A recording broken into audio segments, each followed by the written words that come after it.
Some hearts close forever after losing everything that mattered. Others just need the right person to show them it's safe to open again.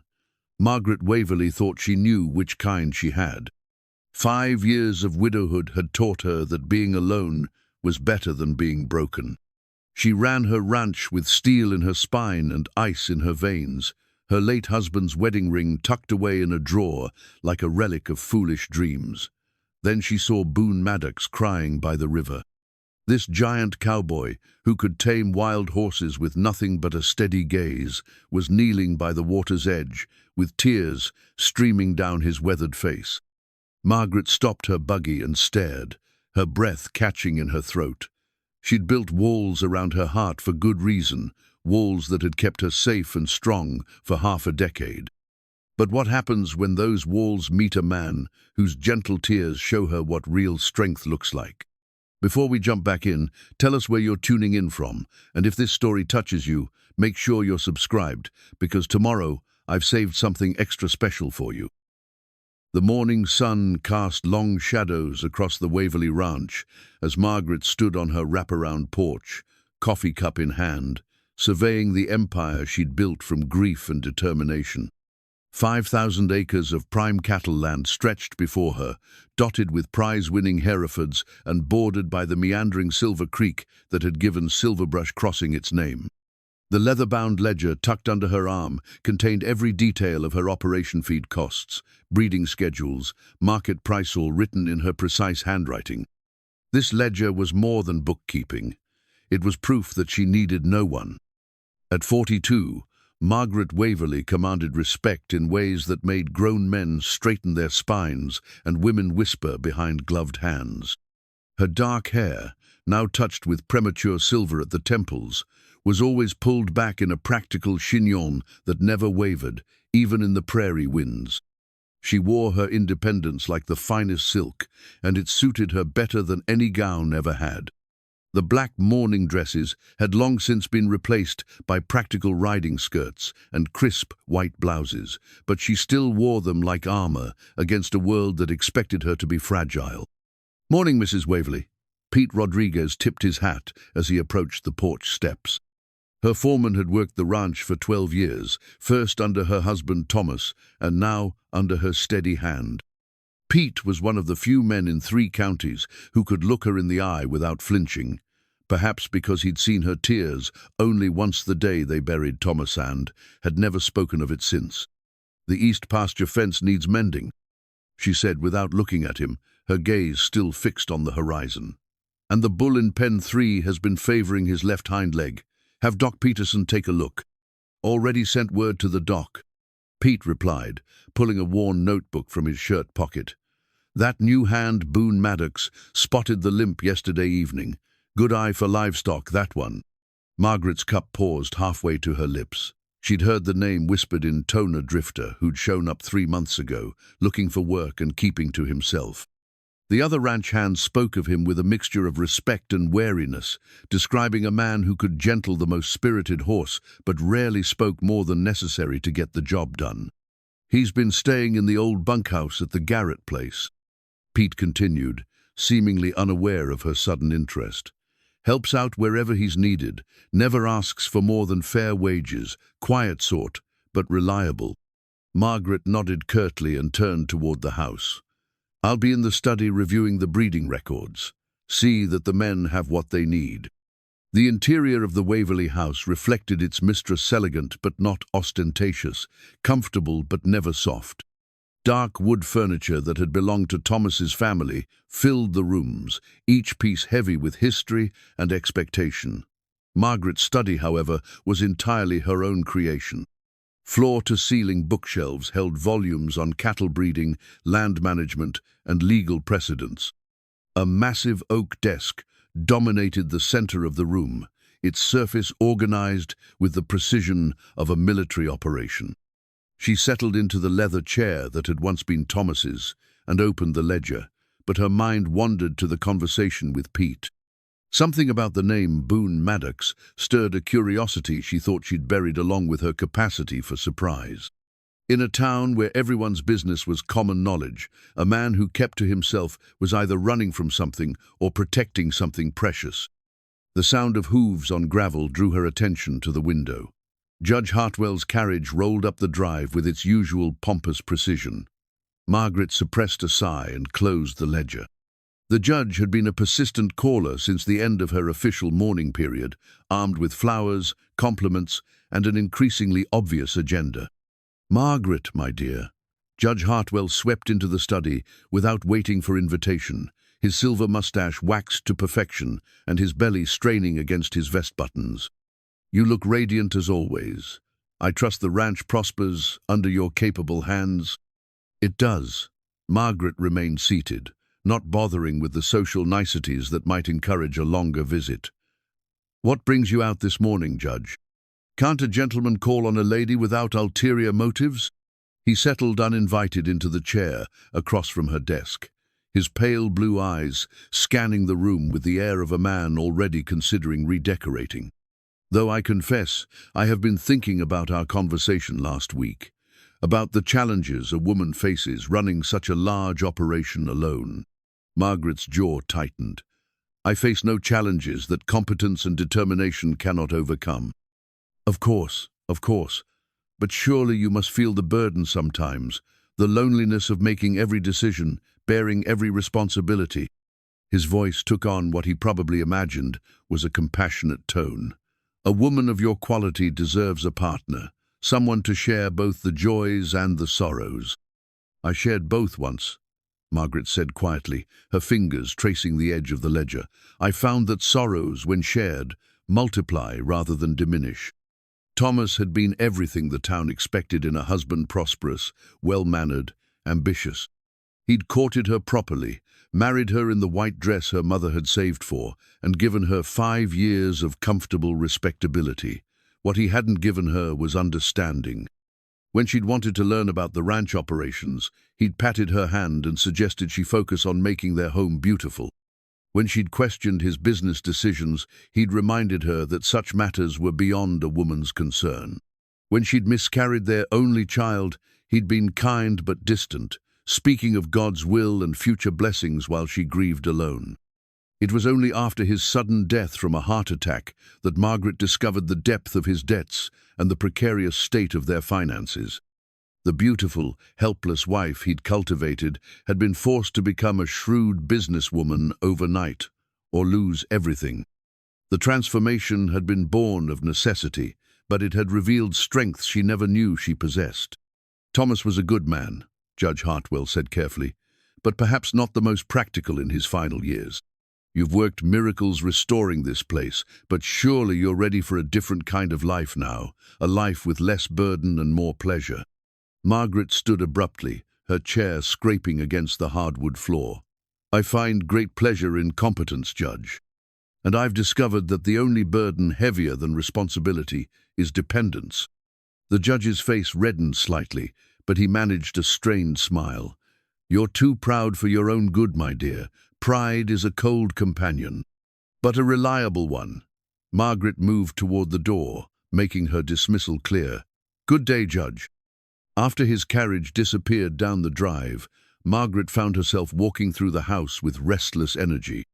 The rooms felt simultaneously too large and too small, filled with furniture chosen by a dead man and memories that belonged to someone she used to be.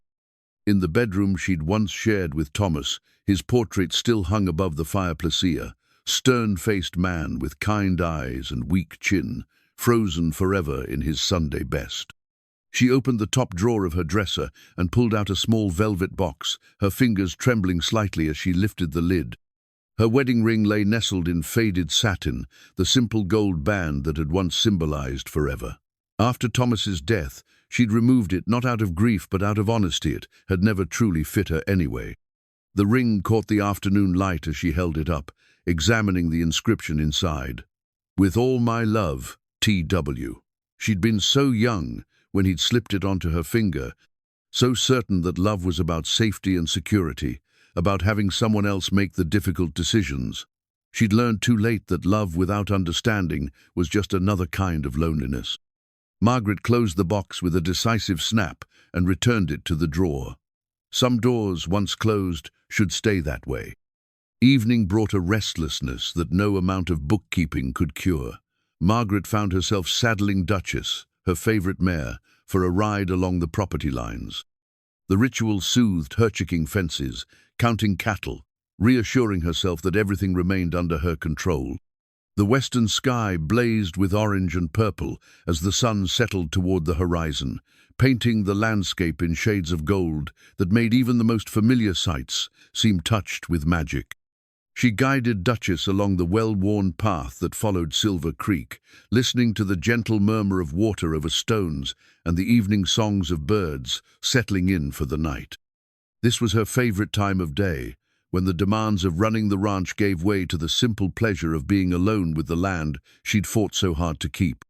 As they rounded the bend where the creek formed a natural pool, Duchess suddenly shied, her ears pricked forward in alarm.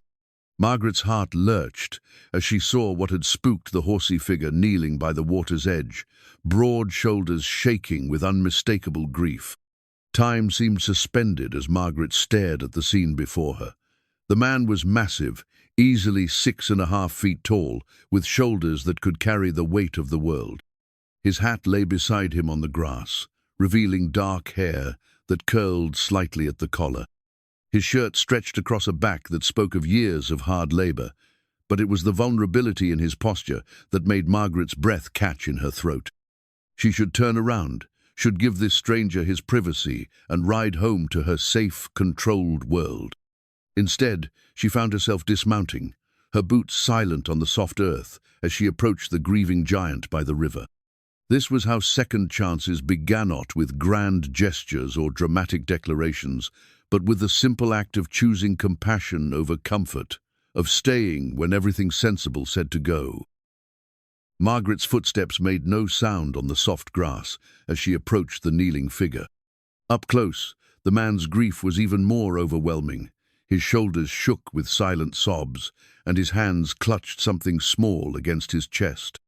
She could see now that it was a worn leather Bible, its pages softened by countless readings and stained with tears, both old and new.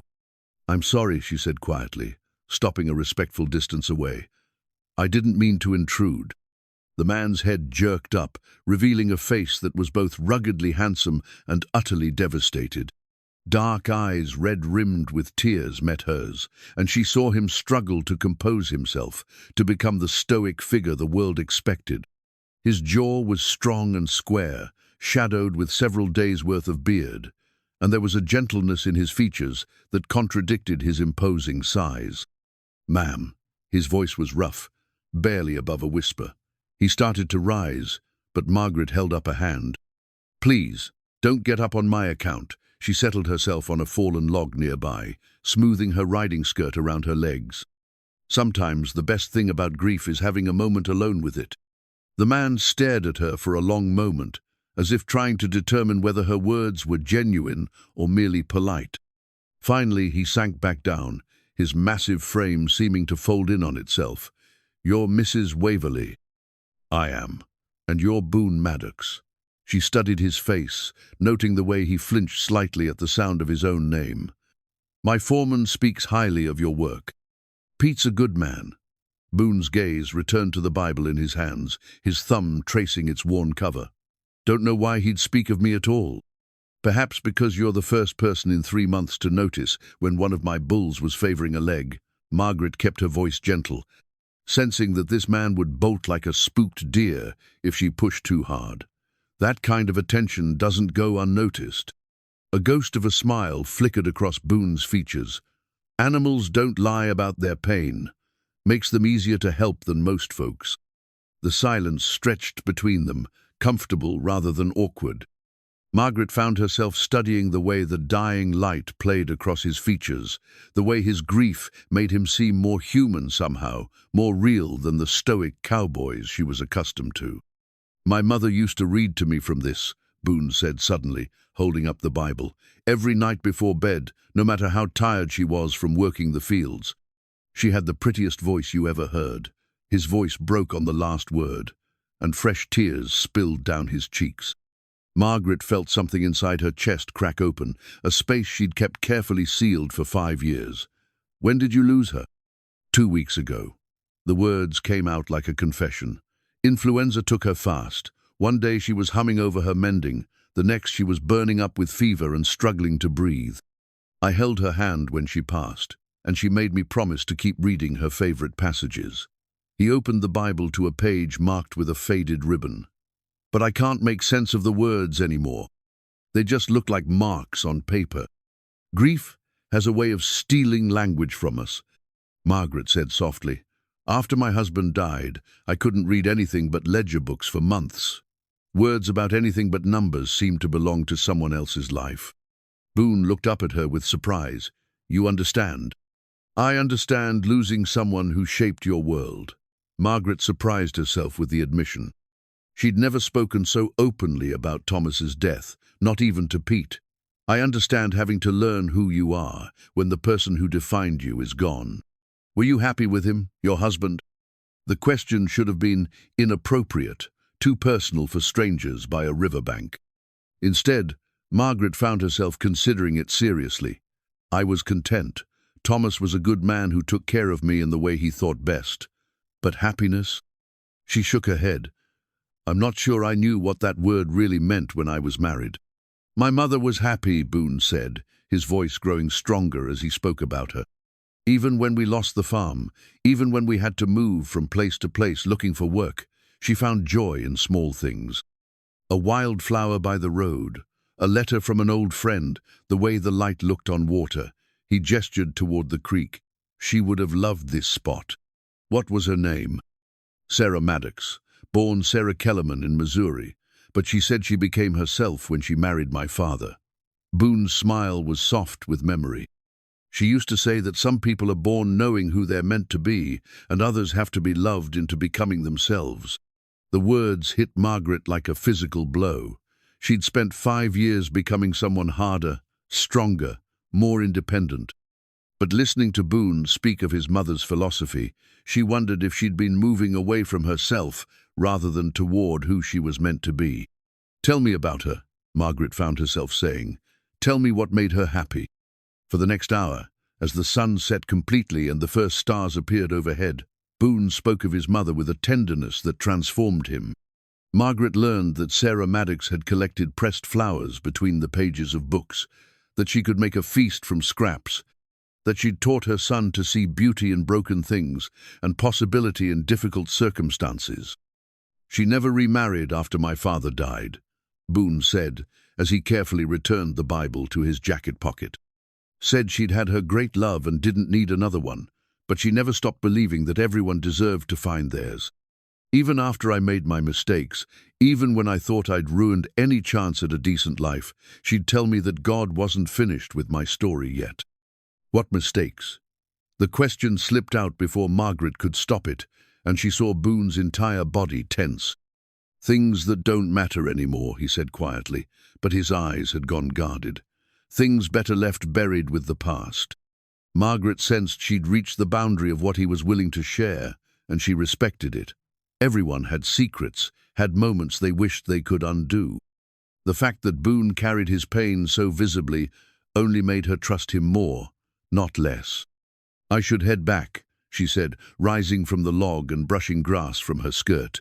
"But Boone, your mother sounds like she was a remarkable woman, the kind of person who leaves the world better for having been in it."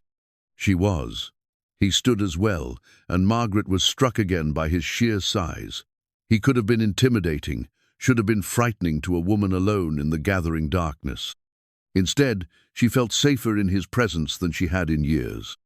"This spot by the river," Margaret said, gesturing toward the peaceful pool. "It's on my land, but it doesn't feel owned by anyone. Feel free to come here when you need to remember her. Sometimes grief needs a proper place to rest." Boone stared at her with an expression she couldn't quite read. "Why would you do that? You don't know me. I know you're grieving. I know you loved your mother enough to carry her Bible and honor her memory. I know you're gentle with hurt animals and respectful to women you meet in the dark." Margaret moved toward where Duchess waited patiently. Sometimes that's enough to know about a person. As she mounted her horse, Boone's voice followed her. "Mrs. Waverly, thank you for sitting with me, for not treating my grief like something shameful." Margaret turned in the saddle to look back at him, this giant of a man made vulnerable by love and loss. "Grief isn't shameful, Mr. Maddox. It's just proof that we're capable of loving something more than ourselves." The ride back to the house passed in a blur of stars and scattered thoughts.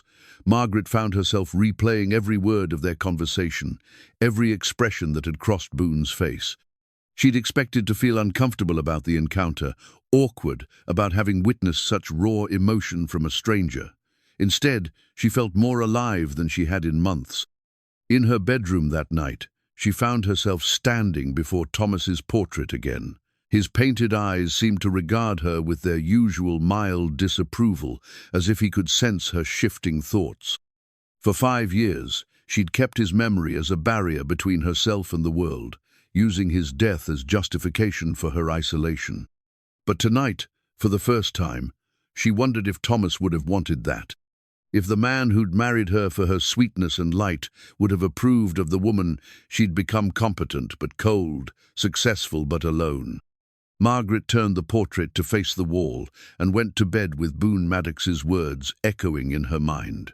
"Some people are born knowing who they're meant to be, and others have to be loved into becoming themselves." She was beginning to suspect she'd spent 5 years becoming the wrong version of herself entirely. 3 days passed before Margaret found an excuse to return to the riverbend. She told herself she was checking the fence line, inspecting the creek for signs of erosion, ensuring that her cattle had adequate access to water. All perfectly legitimate reasons for a ranch owner to survey her property. The fact that her heart raced as she approached the spot where she'd found Boone had nothing to do with her decision. He wasn't there. Margaret tried to ignore the disappointment that settled in her chest as she dismounted and walked to the water's edge. The grass still showed faint impressions where he'd knelt, where she'd sat on the fallen log. She found herself lingering, listening to the gentle murmur of the creek and watching clouds drift across the afternoon sky. "Didn't think you'd come back." Margaret spun around, her hand flying to her throat. Boone stood at the edge of the trees, holding something in his hands that looked like carved wood. He'd cleaned himself up since their last meeting. His beard was trimmed, his clothes were fresh, and there was less rawness in his eyes. But the gentleness remained, the quality that had made her stay, instead of leaving him to his grief. "I told you this place was yours to use," she said, hoping her voice sounded steadier than she felt. "I meant it. Most folks say things they don't mean. Especially to drifters." Boone moved closer, and Margaret could see what he carried. Small carved horse, no bigger than her palm, rendered in exquisite detail. "But you struck me as different." "What's that you're holding?" Boone looked down at the carving, as if he'd forgotten he held it. "Something I made for my mother. She always loved horses, said they were God's most honest creatures. I finished it the day before she took sick, but never got the chance to give it to her." He held it out to Margaret. "The wood's cherry, from a tree that grew beside our old house in Kansas. Thought she'd like having a piece of home to hold." Margaret accepted the carving with careful hands, amazed by the intricate work. The horse seemed to be in motion, its mane flowing, its legs positioned mid-gallop. Every muscle was defined, every detail lovingly crafted. "Boone, this is extraordinary. You made this?" "My father taught me to work with wood before he died, said a man should always have something to do with his hands that brings beauty into the world." Boone's voice was quiet. "Haven't had much call for it in recent years. But grief makes you want to create something, you know, something that wasn't there before." "I don't know," Margaret admitted, running her finger along the horse's carved mane. "I've never been particularly creative. When Thomas died, I threw myself into work, into making sure everything stayed exactly as it was. I never thought about making something new. Maybe that's another kind of creating, keeping something good from falling apart when the world tries to break it down." They settled onto the log together, the carved horse resting in Margaret's palm between them. The silence was comfortable, filled with the sounds of water and wind and the distant lowing of cattle. "Would you read to me?" Boone asked suddenly. "From the Bible, I mean." "I brought it." but the words still won't come together right. Your voice might help them make sense." Margaret felt a flutter of nervousness. "I'm not particularly religious, Boone. I wouldn't want to disappoint you. Religion's got nothing to do with it. My mother used to say the good Lord cared more about kindness than theology anyway." He pulled the worn Bible from his jacket and offered it to her. "Besides, it's not about the words being right. It's about hearing them in a voice that doesn't belong to my grief." Margaret opened the Bible to the page marked with the faded ribbon. The passage was from Ecclesiastes, and she recognized it immediately. "To everything there is a season, and a time to every purpose under heaven." She began to read, her voice soft but clear, and she felt Boone relax beside her as the familiar words washed over them both. When she finished, they sat in silence for several minutes. Finally, Boone spoke. "She marked that page when my father died, said it helped her remember that even the hard seasons have their purpose." "Do you believe that?" "Some days. Other days I think the seasons just come and go, and we tell ourselves stories about purpose to make the hard ones bearable." Boone turned to look at her. "What do you think?" Margaret considered the question seriously. "I think maybe purpose isn't something that exists in the seasons themselves. Maybe it's something we create by how we respond to them. Your mother found purpose in your father's death by raising you with love and strength. I found purpose in Thomas's death by learning to stand on my own. And what season are you in now?" The question caught her off guard. She looked at the carved horse in her hands, at the man beside her, whose grief had called to something she'd kept buried for years. "I'm not sure, but I think it might be time to find out." Over the following weeks, Margaret found herself drawn to the riverbend with increasing frequency. Sometimes Boone was there, sometimes he wasn't, but she began to think of it as their placia refuge from the expectations and responsibilities that defined their separate lives. She learned that he'd been working odd jobs around the county, never staying in one place long enough to put down roots. He was skilled with horses, gentle with cattle, and could fix almost anything that broke. But there was a restlessness in him, a sense that he was always ready to move on at a moment's notice. "Why don't you settle somewhere?" Margaret asked one evening as they watched the sun set over the water. "You have skills that any ranch owner would value." Boone was quiet for a long time. "Hard to settle when you're not sure you deserve a place to call home." "What makes you think you don't deserve one?" "Things I've done, choices I made when I was younger and desperate." His hands clenched into fists in his lap. "Some mistakes follow you no matter how far you run." Margaret wanted to press, to understand what haunted this gentle giant, but she sensed that pushing would only drive him away. Instead, she made a decision that surprised her. "I could use help at the ranch," she said carefully. "Pete's been saying we need another hand, especially with calving season coming up. The pay's fair, and there's a bunkhouse that's been empty too long." Boone stared at her with an expression of shock and something that might have been hope. "Mrs. Waverly, Margaret," she interrupted. "If you're going to work for me, you should call me Margaret." "Margaret." He tested her name like he was tasting something sweet. "You don't know what you're offering, what people will say." "People will say I'm a smart businesswoman who recognizes talent when she sees it." Margaret kept her voice steady, though her heart was racing. "Pete can vouch for your skills, and I can vouch for your character. That should be enough for anyone with sense. And for those without sense?" Margaret smiled, feeling reckless and alive in a way she hadn't experienced in years. "Let them talk. I've never put much stock in the opinions of people who mistake gossip for wisdom." The next morning, Boone Maddox arrived at the Waverly Ranch with all his worldly possessions in a worn saddlebag and the carved horse tucked carefully in his jacket pocket. Margaret watched from her porch as Pete showed him around, noting the way the other ranch hands responded to his quiet competence. By noon, word had spread through Silverbrush Crossing that the untouchable widow had hired the mysterious drifter. Margaret could feel the weight of curious stares when she rode into town for supplies, could see the sideways glances and whispered conversations that followed in her wake. Mrs. Chen, the shopkeeper, was more direct than most. "That's quite a large fellow you've taken on," she said as she wrapped Margaret's purchases. Folks say he's handy with livestock. Folks say correctly, Margaret replied evenly. Course, they also say he's got a past that don't bear looking into too closely. Mrs. Chen's eyes glittered with curiosity. Not that it's any of my business, mind you. No, Margaret agreed pleasantly. It's not. But as she rode home with her parcels, Margaret found herself wondering about Boone's mysterious past. What could he have done that made him feel unworthy of a home? What mistakes haunted him badly enough to keep him moving from place to place like a ghost? She found her answer, at least partially, that evening when she discovered Boone in the barn with a mare that had been acting aggressively toward the other horses. The animal had kicked 2 ranch hands and defied every attempt at handling, earning her a reputation as dangerous and unpredictable. But with Boone, she was gentle as a lamb.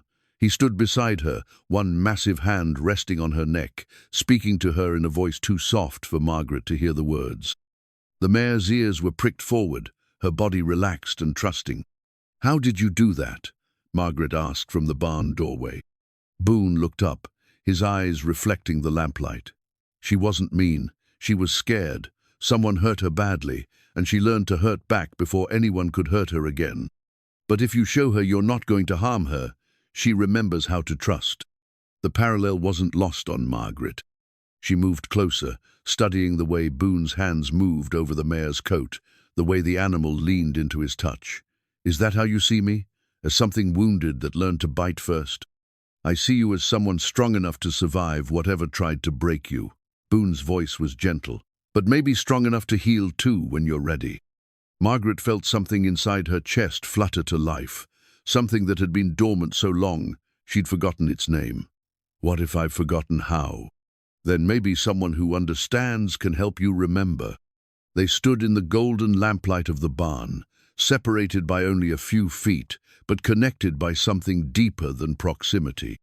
Margaret felt the walls she'd built around her heart beginning to crack, not from force but from the gentle pressure of understanding.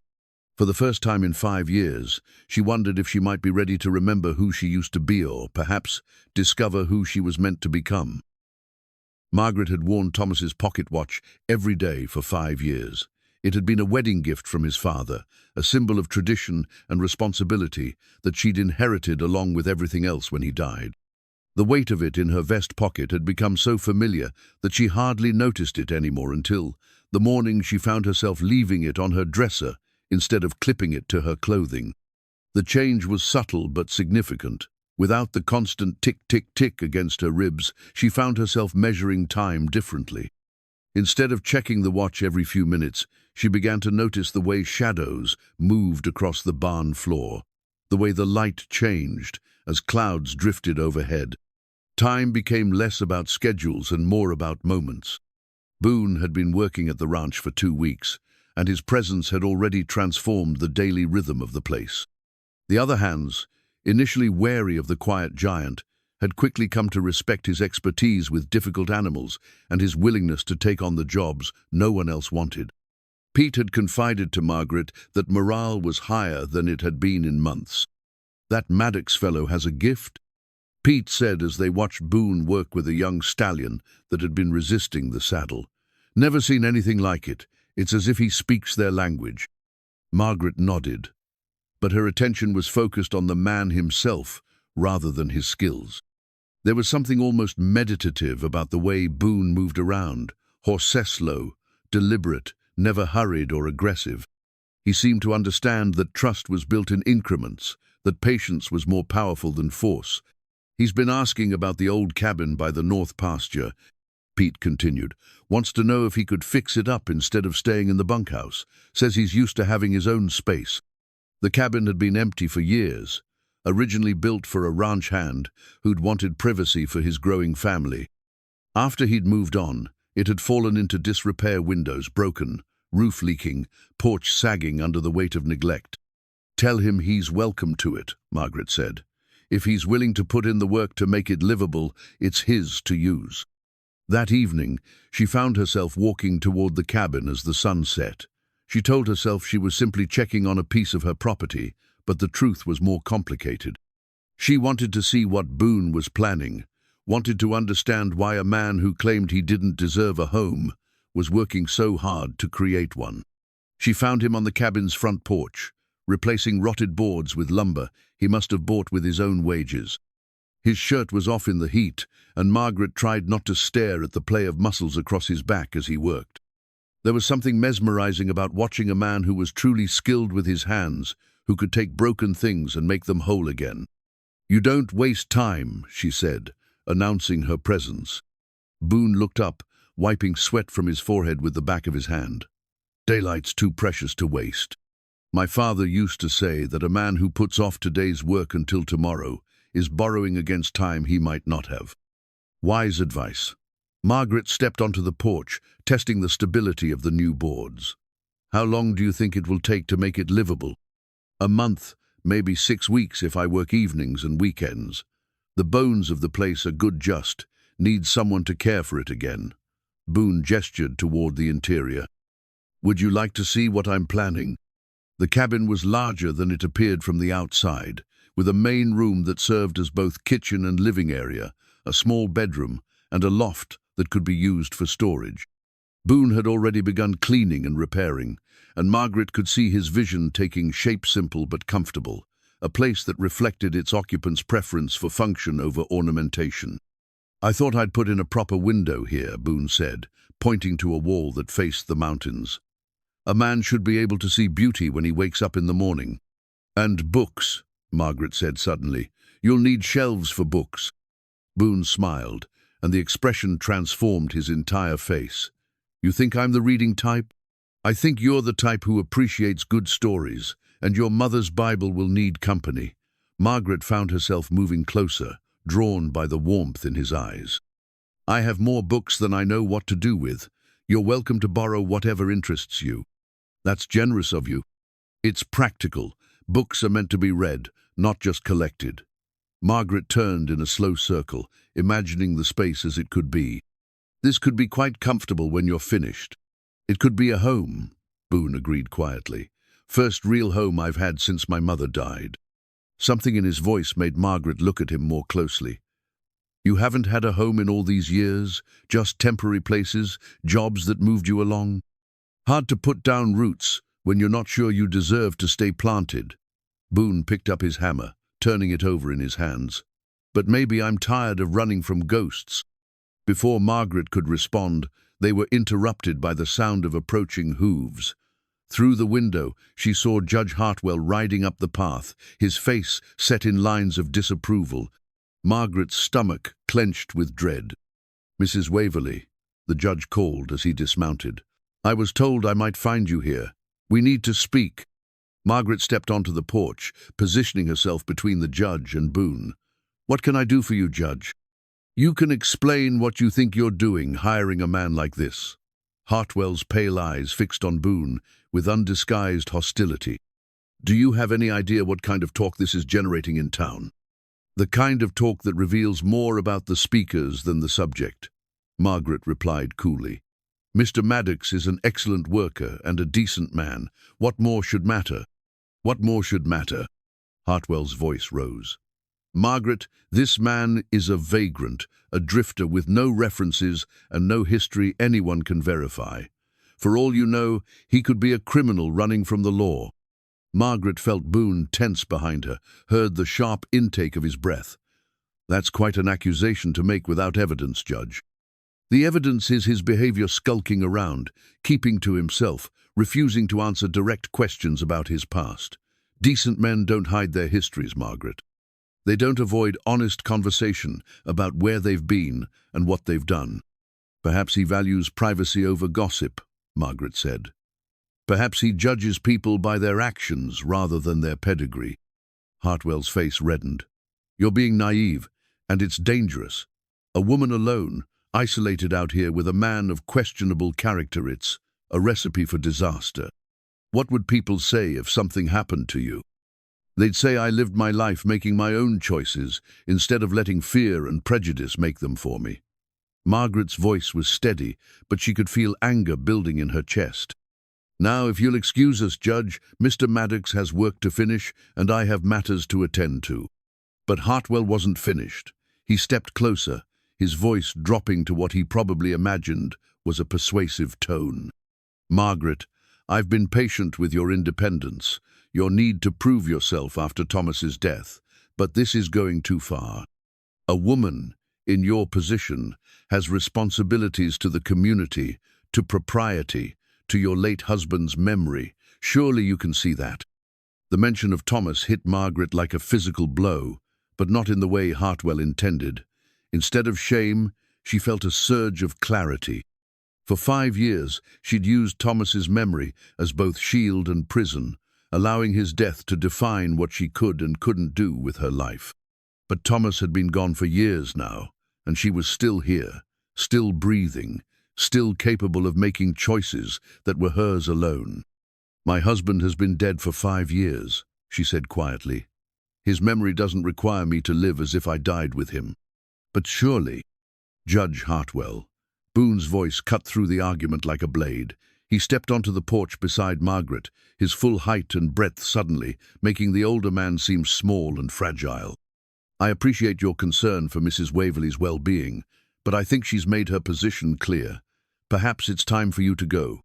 There was nothing threatening in Boone's tone, nothing that could be construed as improper. But there was an unmistakable strength in his presence, a quiet authority that made Hartwell take an involuntary step backward. "This isn't over," the judge said, his voice tight with frustrated anger. "The decent people of this town won't stand by and watch you ruin yourself over some romantic notion about reforming a vagrant." After Hartwell rode away, Margaret and Boone stood in silence on the cabin porch. The confrontation had shaken something loose inside Margaret, a recognition that her growing feelings for Boone were no longer something she could hide or ignore. "I'm sorry," Boone said finally. "I never meant to cause trouble for you." "You didn't cause anything.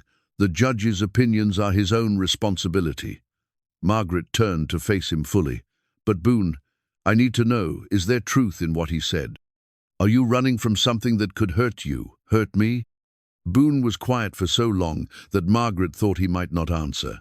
Finally, he sat down on the porch steps, his elbows resting on his knees. "I made mistakes when I was younger. When my mother was sick, and we didn't have money for medicine, I took something that didn't belong to me. Got caught, spent time in jail.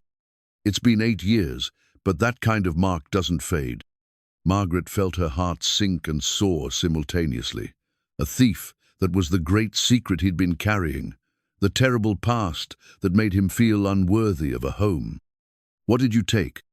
"Medicine from a doctor's office. Broke in at night, took what my mother needed, and left money to pay for it, not that the law cared about that part." Boone's voice was flat, matter-of-fact. "She died anyway, 3 days later, all that guilt and shame for nothing." Margaret sat down beside him on the steps, close enough to feel the warmth radiating from his body. "How old were you?" 22. Old enough to know better, too young to know there might have been another way.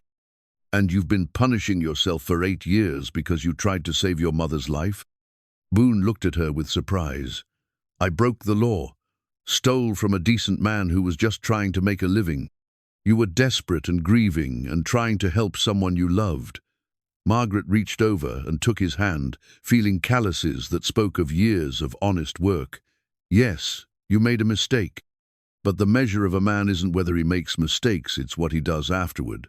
And you've spent 8 years trying to make amends through honest work and decent living.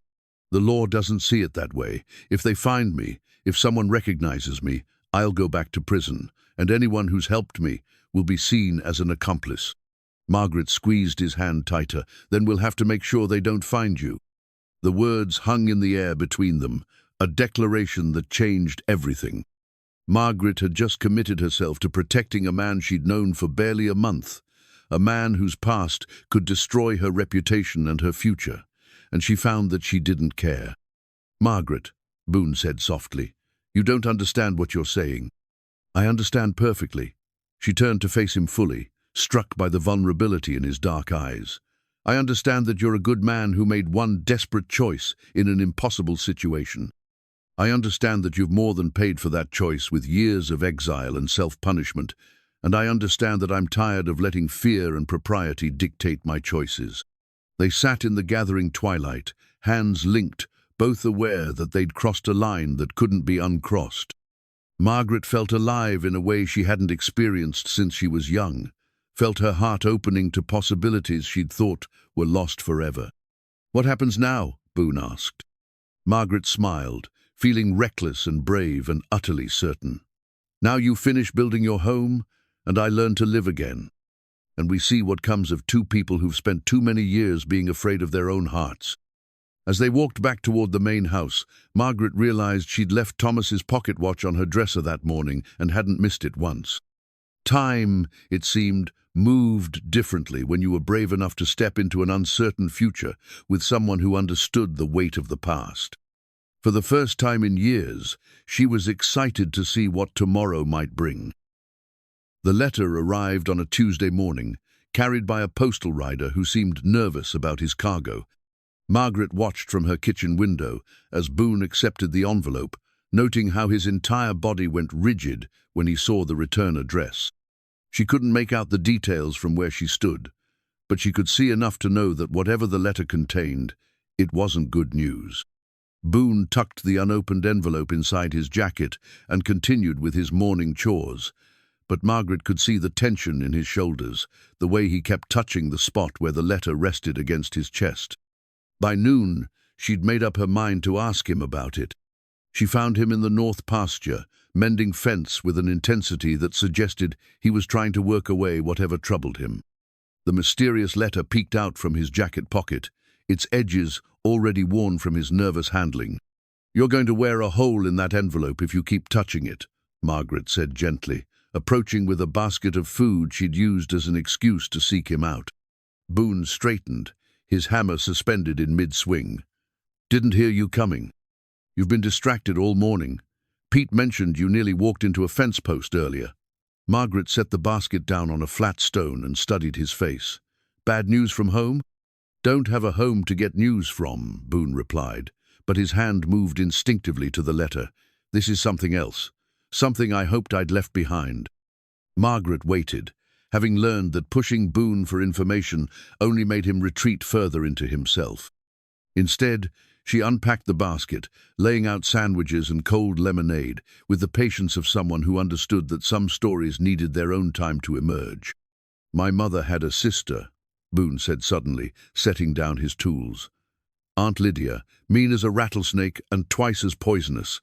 She never approved of my mother marrying my father, never approved of anything we did. When my mother died, Lydia showed up at the funeral with papers claiming my mother had promised her the farm." "Had she?" Boone shook his head. "My mother left everything to me in a will that was properly witnessed and filed. But Lydia contested it, claimed my mother wasn't in her right mind when she signed it. Said my criminal record proved I was unfit to inherit anything." He pulled the letter from his pocket, staring at the unopened envelope. "I haven't heard from her in 2 years. Thought maybe she'd finally given up. What do you think she wants now?" "Nothing good." Boone's jaw tightened. "Lydia doesn't write letters to say hello or ask how I'm doing. She writes when she wants something or when she's found a new way to make my life difficult." Margaret reached across the space between them and covered his hand with hers. "Whatever it says, we'll deal with it together." The word "we" hung in the air between them, loaded with implications that neither had spoken aloud. Over the past month, they'd grown closer in ways that had nothing to do with employer and employee. Margaret found herself seeking out Boone's company, not because she needed something from him, but because his presence had become necessary to her happiness. She looked forward to their evening conversations by the river, treasured the moments when his rare smile transformed his entire face, felt a warmth in her chest whenever she caught him watching her with those dark, gentle eyes. "Margaret," Boone said softly, "you don't know what you're saying. If people found out about my past, about what I did, it would ruin you, a respectable widow associating with an ex-convict." "I'm 42 years old," Margaret interrupted. "I've survived a husband's death, near bankruptcy, and 5 years of running a ranch that most people said a woman couldn't handle. I think I can survive some gossip." Boone stared at her for a long moment, then carefully opened the letter. As his eyes moved across the page, Margaret watched his face grow pale, saw his hands begin to tremble slightly. "What is it?" "She knows where I am." Boone's voice was barely above a whisper. "Someone told her I was working for you, and she's threatening to come here. To tell everyone about my past unless I sign over my rights to the farm." Margaret felt a chill run down her spine. "Can she do that? Legally, I mean. The farm's been sitting empty for 2 years while the lawyers sort things out. She can't actually take it from me, but she can make my life here impossible if she starts spreading stories about what I did." Boone crumpled the letter in his fist. "I should go. Pack up tonight and be gone by morning. It's not fair to drag you into this mess." "Absolutely not." Margaret's voice was sharper than she'd intended. "You're not running anymore, Boone Maddox. Not from her, not from your past, and not from what's growing between us." The last words slipped out before she could stop them, and she saw Boone's eyes widen with surprise. They'd been dancing around their feelings for weeks, neither willing to be the first to acknowledge what was becoming increasingly obvious to everyone around them. "Margaret, don't you dare Margaret me in that tone," she said, standing up and pacing to the fence line. "I've watched you transform this ranch in the past month. I've seen you gentle horses that no one else could handle, fix problems that had been plaguing us for years, and bring a sense of peace to this place that I didn't even know was missing. You think I'm going to let some bitter woman chase away the best thing that's happened to me in 5 years? Boone rose slowly, his full height impressive, even in the open pasture. "The best thing?" Margaret turned to face him, her heart pounding with the audacity of what she was about to admit. "Yes, you, this, whatever this is between us. I know it's complicated. I know there are obstacles. But I also know that for the first time since Thomas died, I wake up looking forward to the day, instead of just enduring it." They stood facing each other across 3 feet of grass, the crumpled letter lying forgotten between them. Margaret could see the conflict in Boone's eyes, the war between hope and fear that she understood all too well.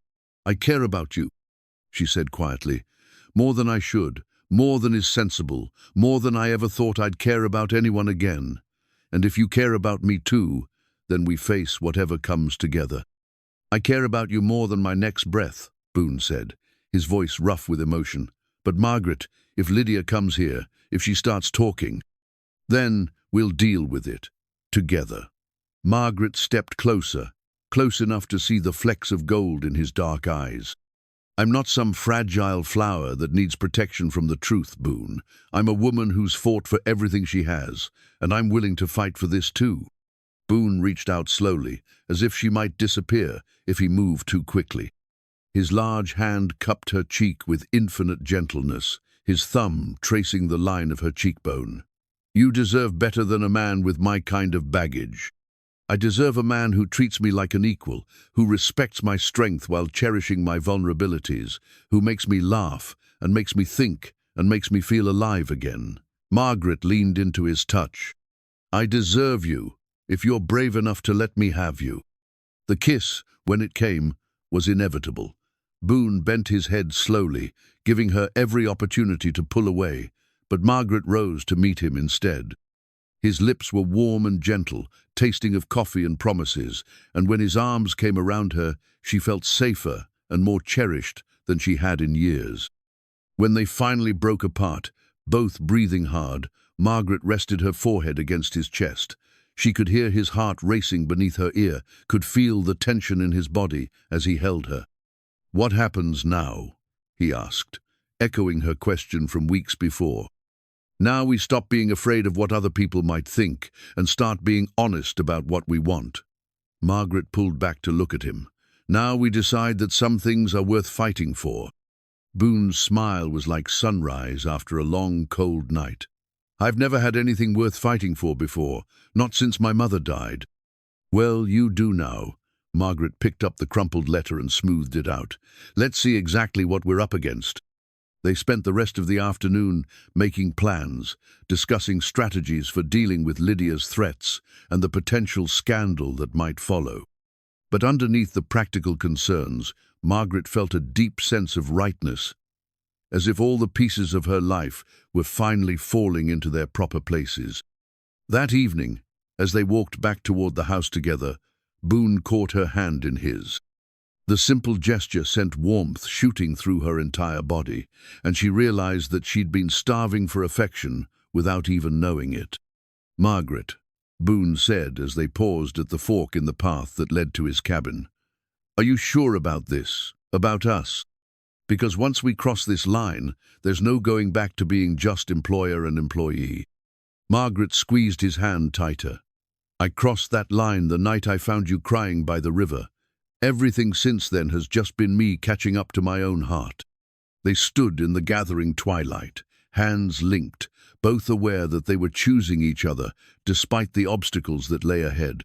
It wasn't the safe choice, the practical choice, the choice that society would approve of.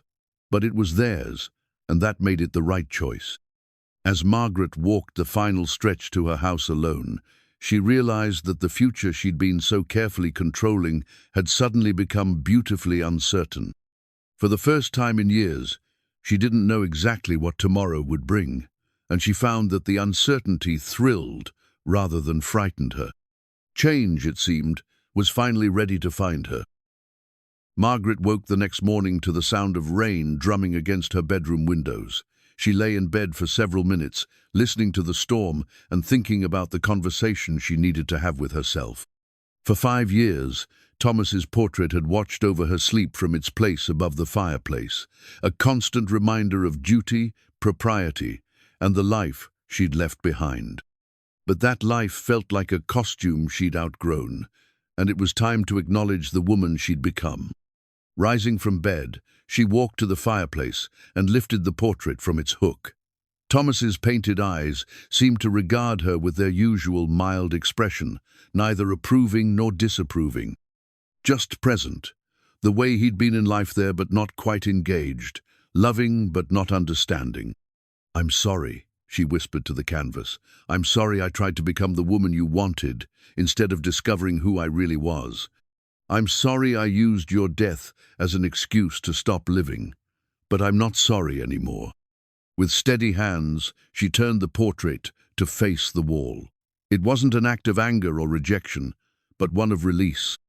Thomas deserved to be remembered with affection rather than obligation, and she deserved to move forward without his ghost dictating her choices.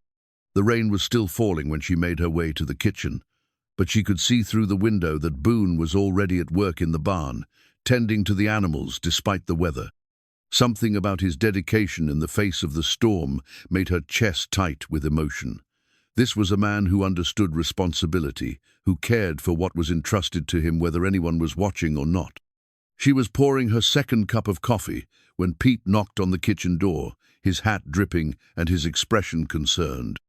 "Morning, Mrs. Waverly. Hate to bother you so early, but we've got a problem with the creek. All this rain's got it running higher than I've seen in years, and there's a section of fence that's about to wash out." Margaret set down her cup immediately. "Show me." They rode out together through the steady downpour, Margaret's practical split skirt and oiled coat protecting her from the worst of the weather. The creek that normally ran gentle and shallow had indeed swollen to a rushing torrent, carrying branches and debris from upstream. The fence line that marked her property boundary was already partially submerged, and Margaret could see that several posts were leaning dangerously. "If that fence goes, we'll lose the cattle in the south pasture," Pete shouted over the sound of rushing water. "They'll either be swept downstream or scatter into the county. Either way, we'll spend weeks trying to round them up. What do we need to do?" "Need to reinforce the posts that are still standing and build a temporary barrier upstream to redirect the water. It's going to take all hands working together, and even then," Pete's words were cut off by a tremendous crack as one of the fence posts snapped in half, taking a section of wire with it. Without hesitation, Margaret spurred her horse toward the barn, where she knew the rest of the crew would be taking shelter from the storm. But when she arrived, she found only half her usual workforce. 3 of the men had taken ill with a fever that was going around town, and 2 others were stranded at their homes by flooding roads. "We don't have enough men," Pete said grimly as they surveyed their reduced crew. "This job needs at least 8 bodies, and we've got 5. 6. Boone's voice came from behind them, and Margaret turned to see him emerging from a stall where he'd been checking on a pregnant mare. "I'll work the creek." "Boone, that water's dangerous," Margaret protested. "One slip and you could be swept away." "Could be, but won't be." His dark eyes met hers steadily. "I grew up on a farm in Kansas, remember? I've dealt with floods before. Besides, someone needs to handle the heavy work, and I'm the biggest man you've got." Over the next 6 hours, Margaret watched Boone prove himself in ways that had nothing to do with gentleness or quiet competence. Working in water up to his chest, fighting against a current that could have easily carried away a smaller man.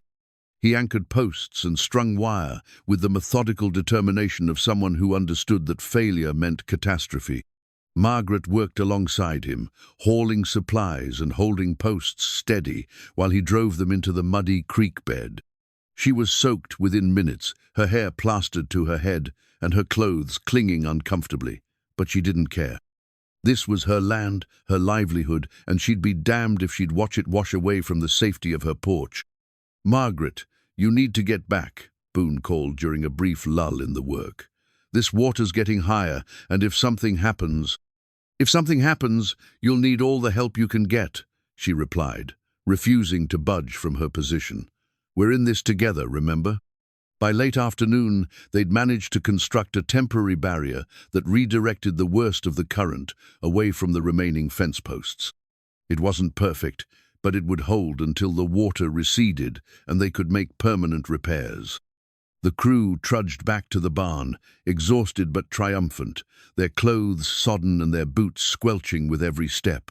Margaret was toweling her hair dry when she noticed that the other men were looking at Boone with new respect. The quiet drifter had become something else in their eyes during the long day's work, a man who'd risk his life to protect what mattered, who'd stand shoulder to shoulder with them against whatever nature threw their way. "Hell of a thing," Pete said quietly to Margaret as they watched Boone check on the horses one final time before heading to his cabin. "Never seen a man work in conditions like that without complaint. Most folks would have found an excuse to stay dry." "He's not most folks," Margaret replied, surprised by the pride in her own voice. That evening, Margaret found herself walking through the rain toward Boone's cabin, carrying a basket of hot soup and dry clothes. She told herself she was simply being considerate to a valuable employee, but the truth was more complicated. The day had shown her something about the man she was falling in love with, something that went beyond his gentleness with animals or his skill with his hands. She'd seen his courage, his willingness to put others before himself, his quiet leadership when leadership was needed. She'd also seen the way he looked at her when he thought she was taking too great a risk, the protective instinct that he tried to mask but couldn't quite hide. The cabin was warm and welcoming when she arrived, lamplight glowing through the windows and smoke rising from the chimney. Boone opened the door before she could knock, as if he'd been waiting for her. "You should be home by your fire, not wandering around in this weather," he said, but his eyes were warm as he took the basket from her hands. "So should you, but here we are." Margaret stepped inside, noting the improvements he'd made to the space. Bookshelves lined one wall, already filled with volumes she'd lent him. A comfortable chair sat near the fireplace, with his mother's Bible resting on a small table beside it. The carved horse held a place of honor on the mantel, and the entire space felt like a real home rather than temporary shelter. "I brought soup," she said, suddenly feeling shy in the intimate space. "And some of Thomas's old clothes. They might be a little loose, but they're dry." "That's thoughtful of you." Boone ladled the soup into bowls while Margaret hung her wet coat by the fire. "You didn't have to venture out in this storm?" "I wanted to. I wanted to thank you for what you did today, the way you stepped up when we needed you most." Margaret accepted a bowl of soup and settled into the chair across from his. "Pete thinks you saved the ranch." "Pete gives me too much credit. We all worked together." "Yes, but you were the one willing to risk the most. You were the one who didn't hesitate when the situation got dangerous." Margaret met his eyes steadily. "That means something, Boone." That says everything about who you are." They ate in comfortable silence, the storm continuing to rage outside, while the cabin remained a warm sanctuary. Margaret found herself studying the way firelight played across Boone's features, the way his large hands held the delicate soup spoon with surprising grace. Everything about him spoke of contrasts, strength and gentleness, size and delicacy, power and restraint. "Margaret," Boone said suddenly, setting down his empty bowl. "About yesterday, about what happened between us. Are you having second thoughts?" "No, God, no." He leaned forward in his chair, his eyes intense. "If anything, today made me more certain. Watching you work beside me in that flood, seeing your determination to protect what's yours, you're the strongest person I've ever known. Man or woman, it doesn't matter. You're extraordinary." Margaret felt warmth bloom in her chest that had nothing to do with the soup or the fire. "You make me feel extraordinary. For the first time in my life, I feel like someone sees who I really am, instead of who they think I should be." "And who are you, really?" The question hung between them, loaded with possibility. Margaret set down her own bowl and considered her answer carefully. "I'm someone who thought she knew what love was, and discovered she'd never experienced it. I'm someone who spent 5 years building walls and just realized she doesn't want to live behind them anymore. I'm someone who's tired of being safe and ready to be happy instead." Boone rose from his chair and moved to kneel beside hers, taking her hands in his large, calloused ones. "Margaret, I need you to be sure, really sure, because I'm falling in love with you, and if you're not ready for that, if you're not certain you want that kind of complication in your life, you need to tell me now." The words hit her like lightning, illuminating feelings she'd been afraid to name. Love. Not the comfortable affection she'd felt for Thomas, not the gratitude disguised as devotion she'd convinced herself was enough. This was love in all its terrifying, exhilarating glory, the kind that changed everything, that made you willing to risk everything. "I'm sure," she whispered, her voice steady despite the hammering of her heart. "I'm more sure of this than I've been of anything in my entire life." When Boone kissed her this time, it was with the hunger of a man who'd been holding back too long. Margaret melted into his embrace, her hands tangling in his dark hair, her body coming alive in ways she'd forgotten were possible. This was what she'd been missing, all those years, this fire, this passion, this sense of being fully known and completely cherished. The storm continued to rage outside, but inside the small cabin, two hearts found shelter in each other. Margaret had spent 5 years believing that love was something that happened to other people, something she'd had her chance at and lost. But as she held Boone close, feeling his heart beat against her chest, she realized that sometimes the greatest love comes not in youth, but in maturity, not in innocence, but in understanding. She was 42 years old, widowed, set in her ways, and absolutely terrified of the depth of her feelings for this gentle giant who'd wandered into her life. And she'd never been happier. Outside, thunder rolled across the prairie, but Margaret barely heard it. She was too busy falling in love with a man who saw her strength as beautiful and her independence as precious, who made her feel like the heroine of her own story instead of a supporting character in someone else's. The future stretched ahead of them, uncertain and challenging and full of obstacles they'd have to face together. But for tonight, in the warm glow of lamplight and newfound love, anything seemed possible. The wanted poster arrived with Sheriff Morrison on a Wednesday morning, carried like a death sentence in his weathered hands. Margaret was in her study, reviewing the books, when she heard the sound of official boots on her porch, followed by the kind of knock that meant serious business. Through the window, she could see Boone working with the horses in the far pasture, unaware that his carefully constructed new life was about to come crashing down. "Mrs. Waverly," Sheriff Morrison said when she opened the door. He was a decent man, fair and practical, who'd known her since before her marriage. His presence on her doorstep at this hour meant trouble of the worst kind. "I'm afraid we need to talk." "Of course. Come in." Margaret led him to the parlor, her mind racing through possibilities. Had someone complained about Boone? Had Judge Hartwell made good on his implied threats? "What can I do for you, Sheriff?" Morrison settled his bulk into one of her chairs and pulled a folded paper from his coat pocket. "I received this telegram yesterday from the Territorial Marshal's office. They're looking for a man in connection with a theft that occurred 8 years ago in Kansas. Man named Boone Maddox." Margaret's blood turned to ice water in her veins. She kept her expression carefully neutral, but her hands clenched into fists in her lap. "I see. And you believe this man might be in our area?"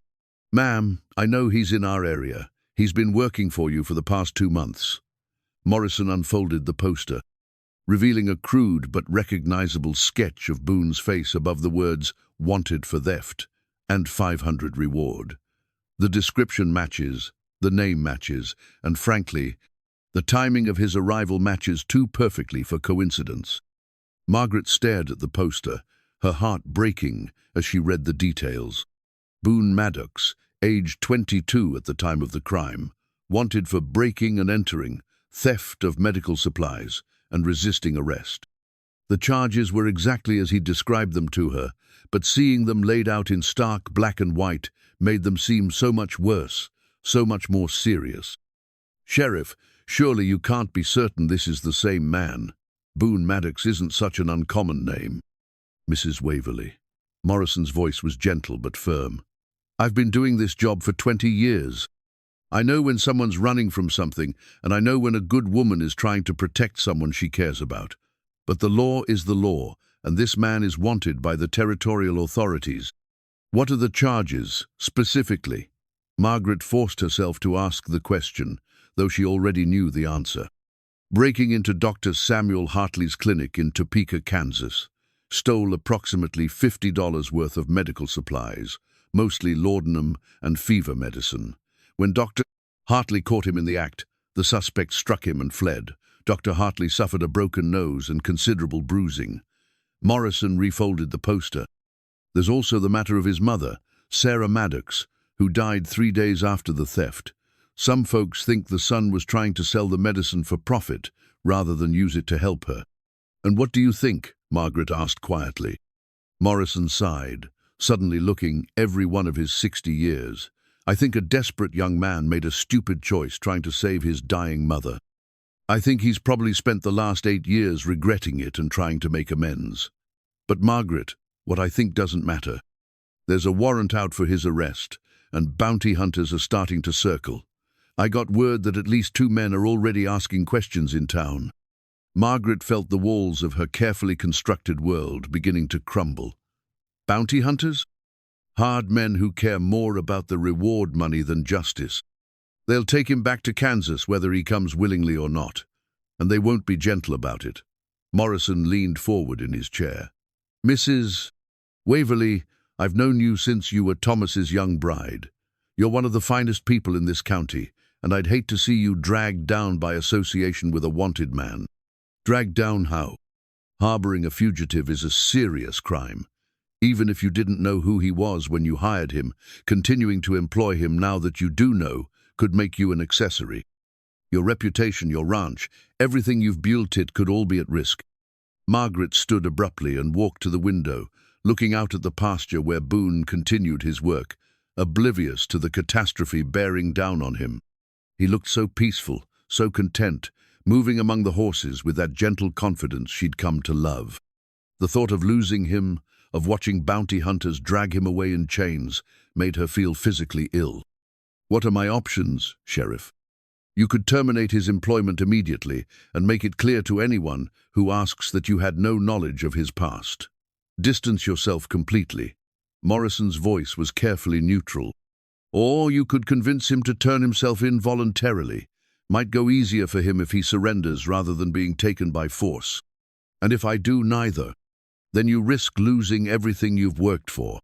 Your ranch, your standing in the community, possibly your freedom if the territorial authorities decide to prosecute you for harboring a fugitive."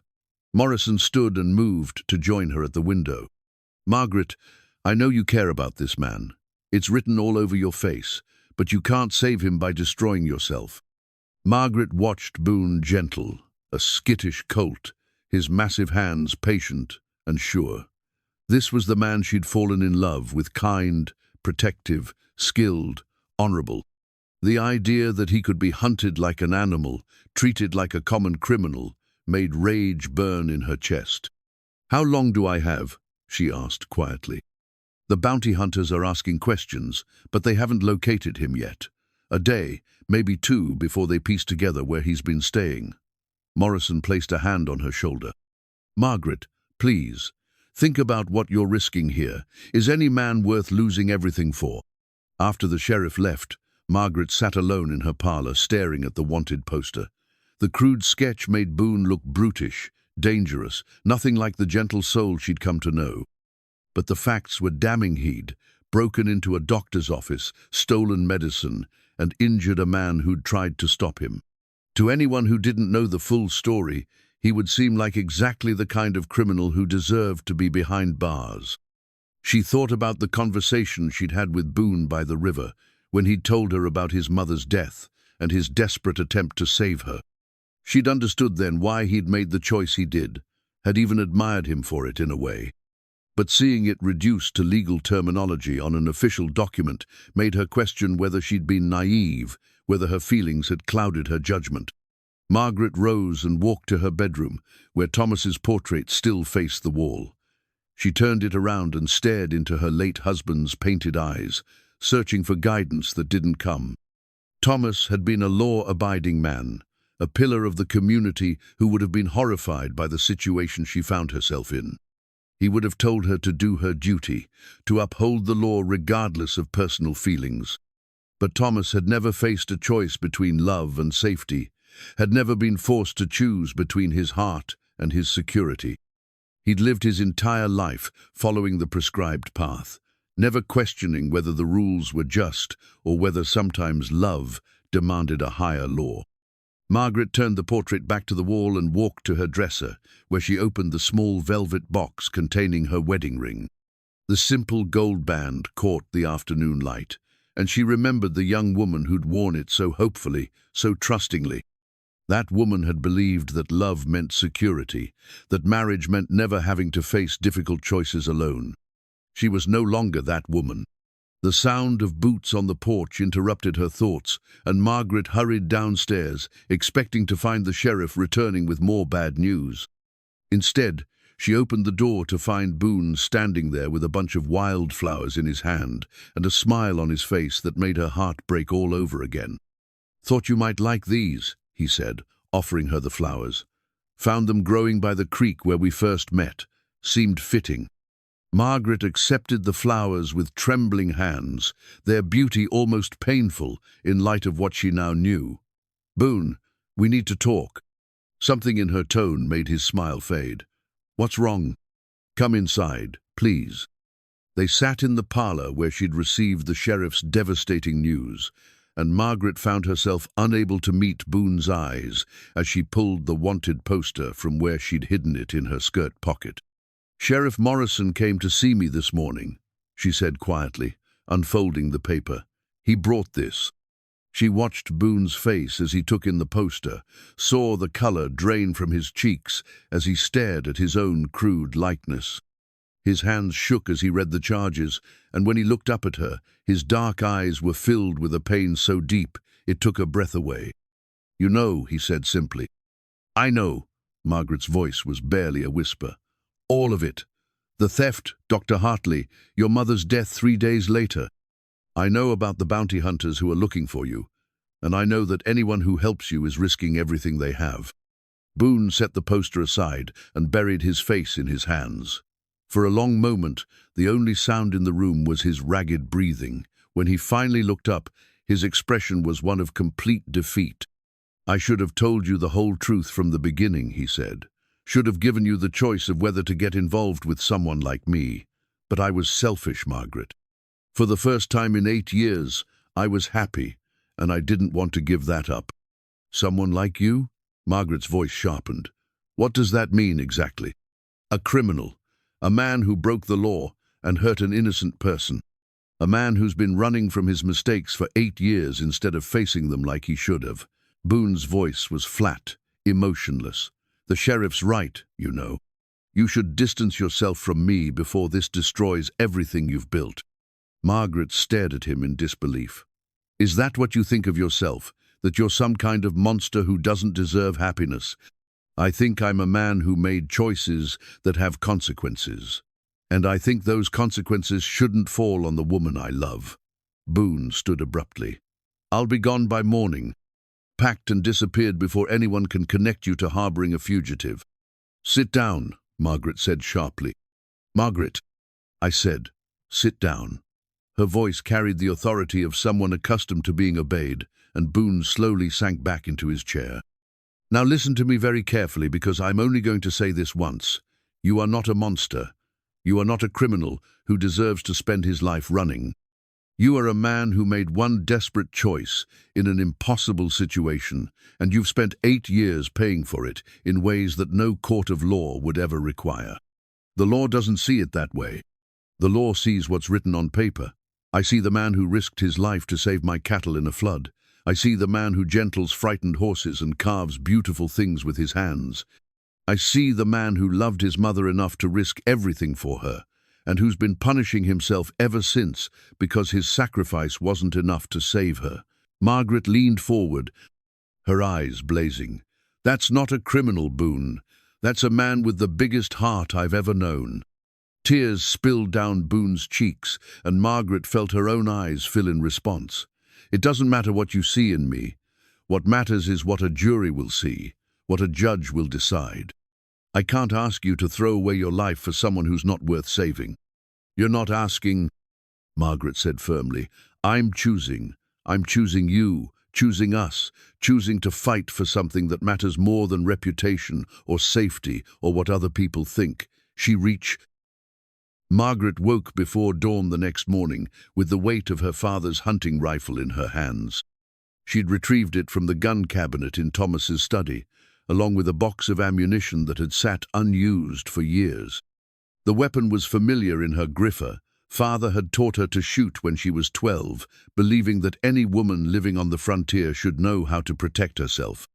She'd never imagined she'd need those skills to protect the man she loved. The morning light revealed 2 riders approaching the ranch, moving with the purposeful gait of men who had business to conduct. Margaret watched from her bedroom window as they dismounted near the main gate, noting their hard faces and the way their hands rested casually on their gun belts. Bounty hunters, just as Sheriff Morrison had warned. She dressed quickly in her riding clothes and made her way downstairs, checking that the rifle was loaded before setting it within easy reach of the front door. Whatever happened today, she wouldn't let them take Boone without a fight. The knock came as she was finishing her coffee, sharp and demanding. Margaret opened the door to find 2 men standing on her porchon, tall and lean with pale eyes and a mustache that didn't hide his cruel mouth. The other shorter and broader, with scars crisscrossing his hands. Both wore the dusty clothes and hard expressions of men who made their living from other people's misfortunes. "Mrs. Waverly?" The tall one touched his hat brim in a gesture that was more mockery than courtesy. "Name's Jake Coulter, and this is my partner, Dutch Morrison. We're here on official business regarding a fugitive from justice." "I see. And what fugitive would that be?" "Man named Boone Maddox. We have reliable information that he's been working for you." Coulter pulled out the same wanted poster Sheriff Morrison had shown her, now creased and worn from handling. "We're authorized by the territorial government to bring him back to Kansas to face trial." Margaret kept her expression carefully neutral. "I'm afraid you've been misinformed, gentlemen. I employ several ranch hands, but none by the name of Boone Maddox." Dutch spoke for the first time, his voice rough as gravel. "Ma'am, we've been tracking this man for weeks. We know he's here, and we know you've been harboring him. Now, you can make this easy on yourself by telling us where he is, or we can search the property ourselves." "I'm afraid I can't allow that without a proper warrant," Margaret replied calmly. "This is private property, and you have no legal authority here without court documents." Coulter's smile was cold and humorless. "Mrs. Waverly, you seem like a respectable woman. It would be a shame if you got caught up in something that could ruin your reputation and your business. All we want is the fugitive. Cooperate with us, and there's no reason anyone needs to know you were involved. And if I don't cooperate, then we'll make sure everyone knows you've been harboring a wanted criminal. Judge, jury, newspapers, they'll all hear about how the famous widow Waverly chose a thief over the law. Dutch's scarred hands flexed at his sides. Might be hard to keep running a ranch when no decent folks will do business with you. Margaret felt anger burn cold in her chest. These men thought they could intimidate her with threats and insinuations, thought a woman alone would crumble under pressure. They had no idea what she'd already survived, what she was capable of when something she loved was threatened. Gentlemen, I believe I've made my position clear. Mr. Maddox is not on my property, and you have no authority to search it. I suggest you take your business elsewhere. She moved to close the door, but Coulter's boot blocked it. Mrs. Waverly, I don't think you understand the situation here. We're not asking for your permission. We're taking that man back to Kansas, and anyone who gets in our way is going to regret it. And I don't think you understand my situation. Margaret's voice dropped to a deadly quiet. You're trespassing on my land, threatening me in my own home, and attempting to intimidate a law-abiding citizen. Sheriff Morrison is a personal friend of mine, and I'm sure he'd be very interested to hear about your methods. Dutch laughed, a harsh sound that held no humor.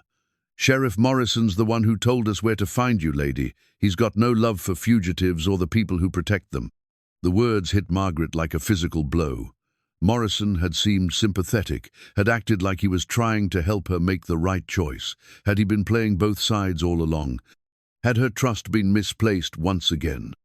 Before she could respond, she heard the sound of boots on the porch behind the bounty hunters.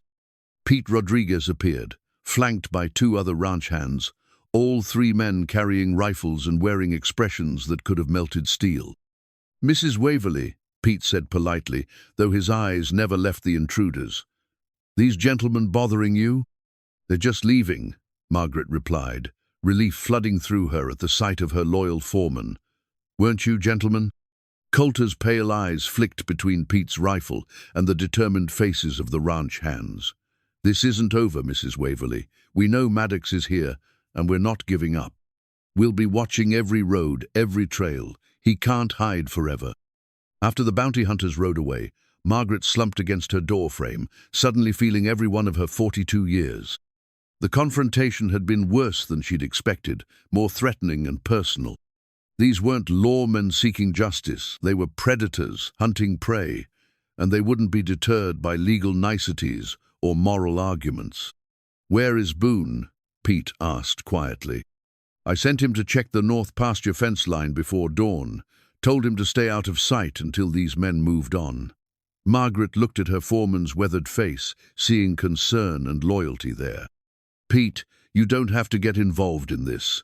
If things go bad, it could affect you too. Mrs. Waverly, I've worked for this ranch for 12 years. I've seen you weather your husband's death, near bankruptcy, drought, flood, and every challenge the land could throw at you. You think I'm going to abandon you now because some bounty hunters don't like the company you keep? Margaret felt tears prick her eyes. Boone's a good man, Pete. Whatever those papers say, whatever people think they know about him, he's a good man who made one mistake trying to save his mother. I know. We all know. Pete gestured toward the other ranch hands. Any man who'd work in floodwater to save the herd, who treats animals with kindness and never asks for more than fair wages, that's not a criminal, ma'am. That's just a man who's had some hard luck. The rest of the day passed in tense preparation. Margaret sent telegrams to every doctor named Hartley she could find in Kansas, desperately hoping to locate the man Boone had injured 8 years earlier. She wrote to lawyers in 3 territories, seeking advice on fighting extradition orders. She even composed a letter to the territorial governor, though she held little hope that a politician would risk his reputation for a wanted man and the woman who loved him. As evening approached, she made her way to the old cabin where she and Boone had agreed to meet. The building looked different now, more finished and welcoming. Boone had been working on it steadily, turning it from a derelict structure into a real home. Margaret realized with a pang that he'd been building their future, even while knowing his past might destroy it. She found him sitting on the porch steps, his mother's Bible open in his lap. But instead of reading, he was staring out at the mountains, his expression distant and troubled. "The bounty hunters came this morning," Margaret said without preamble. Boone's shoulders sagged. "I saw them from the ridge, recognized the type even from a distance. How bad was it? They threatened to ruin my reputation if I don't cooperate. Made it clear they're not going away quietly." Margaret sat beside him on the steps. "They also claimed Sheriff Morrison told them where to find me. Morrison's not a bad man. He's probably trying to end this with as little bloodshed as possible." Boone closed the Bible and set it aside. "Margaret, this is exactly what I was afraid of. These men won't stop until they have me, and they don't care who gets hurt in the process. Then we don't give them the chance to hurt anyone." Margaret pulled a telegram from her pocket. "I sent word to every Dr. Hartley in Kansas. If we can find the man you injured, if we can get him to speak on your behalf." "It's been 8 years, Margaret.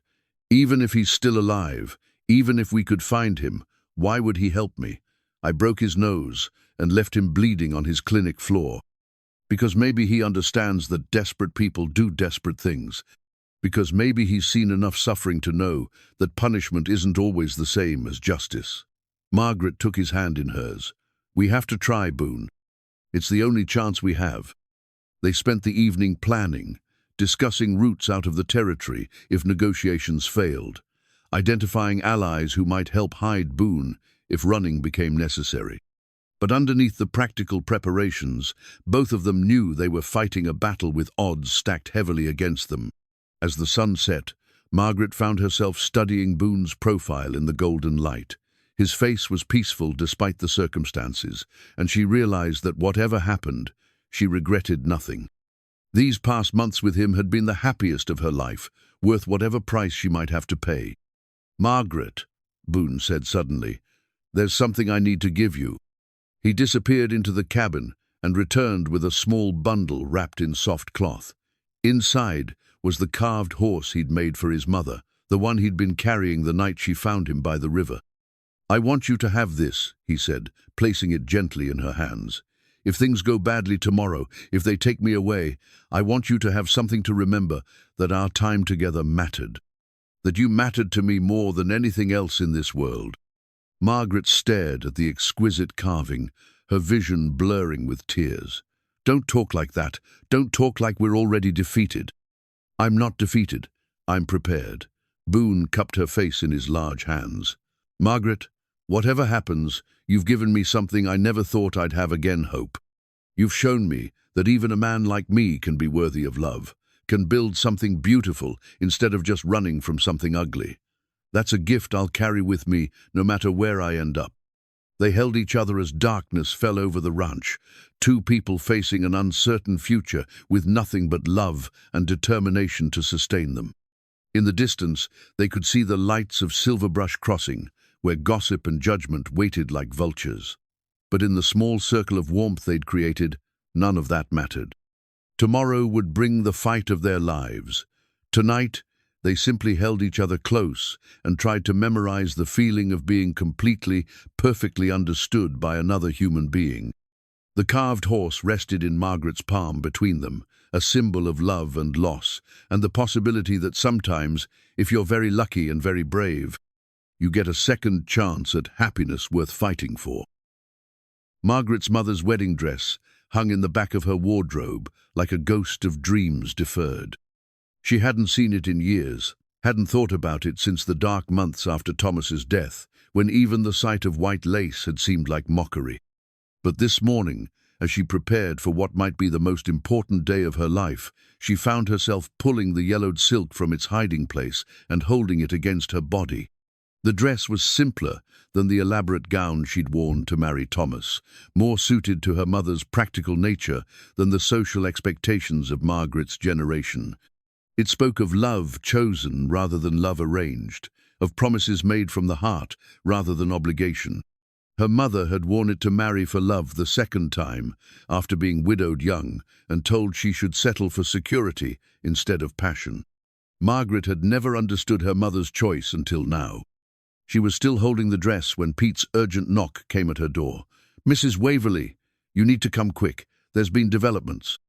Margaret threw on her robe and rushed downstairs to find Pete standing in her kitchen with a telegram in his hands and an expression of barely controlled excitement on his weathered face. "It's from Kansas," he said, thrusting the yellow paper toward her, "from a Dr. Samuel Hartley in Topeka." Margaret's hands shook as she unfolded the telegram and read, "Mrs. Waverly, stop. Received your inquiry about Boone Maddox. Stop, remember incident well. Stop, young man, desperate to save dying mother. Stop, never press charges personally. Stop, will testify on his behalf. Stop arriving Silverbrush Crossing. Tomorrow. Stop, Dr. Samuel Hartley." Margaret read the message 3 times before the words fully sank in. Dr. Hartley was alive, remembered Boone, and was willing to help. More than thathed, never personally pressed charges, which meant the warrant might have been issued by overzealous law enforcement rather than the injured party himself. "Pete, this changes everything," she breathed. "If Dr. Hartley testifies that he doesn't want to prosecute, if he explains the circumstances, the bounty hunters won't care." Pete interrupted grimly. "They've got a legal warrant and a $500 reward. They're not going to give that up because the victim has second thoughts." Margaret's elation faded as the reality of their situation reasserted itself. Legal documents and moral arguments meant nothing to men like Coulter and Dutch. They would take Boone back to Kansas regardless of Dr. Hartley's testimony and worry about the legal complications later. "Then we have to make sure they don't get the chance," she said quietly. "Ma'am?" Margaret straightened her shoulders and felt steel enter her spine. "Get word to Boone. Tell him to meet me at the riverbend at noon. And Pete, tell the men to be ready. If those bounty hunters want to fight, we'll give them one they won't forget." The morning passed in a blur of preparation. Margaret cleaned and loaded every weapon on the ranch, distributed them among the hands who were willing to stand with her, and sent messages to neighbors who might be sympathetic to their cause. By the time she rode out to meet Boone, she had 8 armed men ready to defend him and a plan that was either brilliant or completely insane. She found Boone waiting by the river where their story had begun, his face grave but determined. He'd armed himself with a rifle and wore the expression of a man who'd finally decided to stop running. "Pete told me about the telegram," he said as she dismounted. "Margaret, this is wonderful news, but it doesn't solve our immediate problem," she finished. "The bounty hunters are still out there, still planning to take you back. Dr. Hartley's testimony might clear your name eventually, but you have to survive long enough for that to matter. So what do we do?" Margaret moved to stand directly in front of him, close enough to see the flecks of gold in his dark eyes. "We make our stand here, all of it.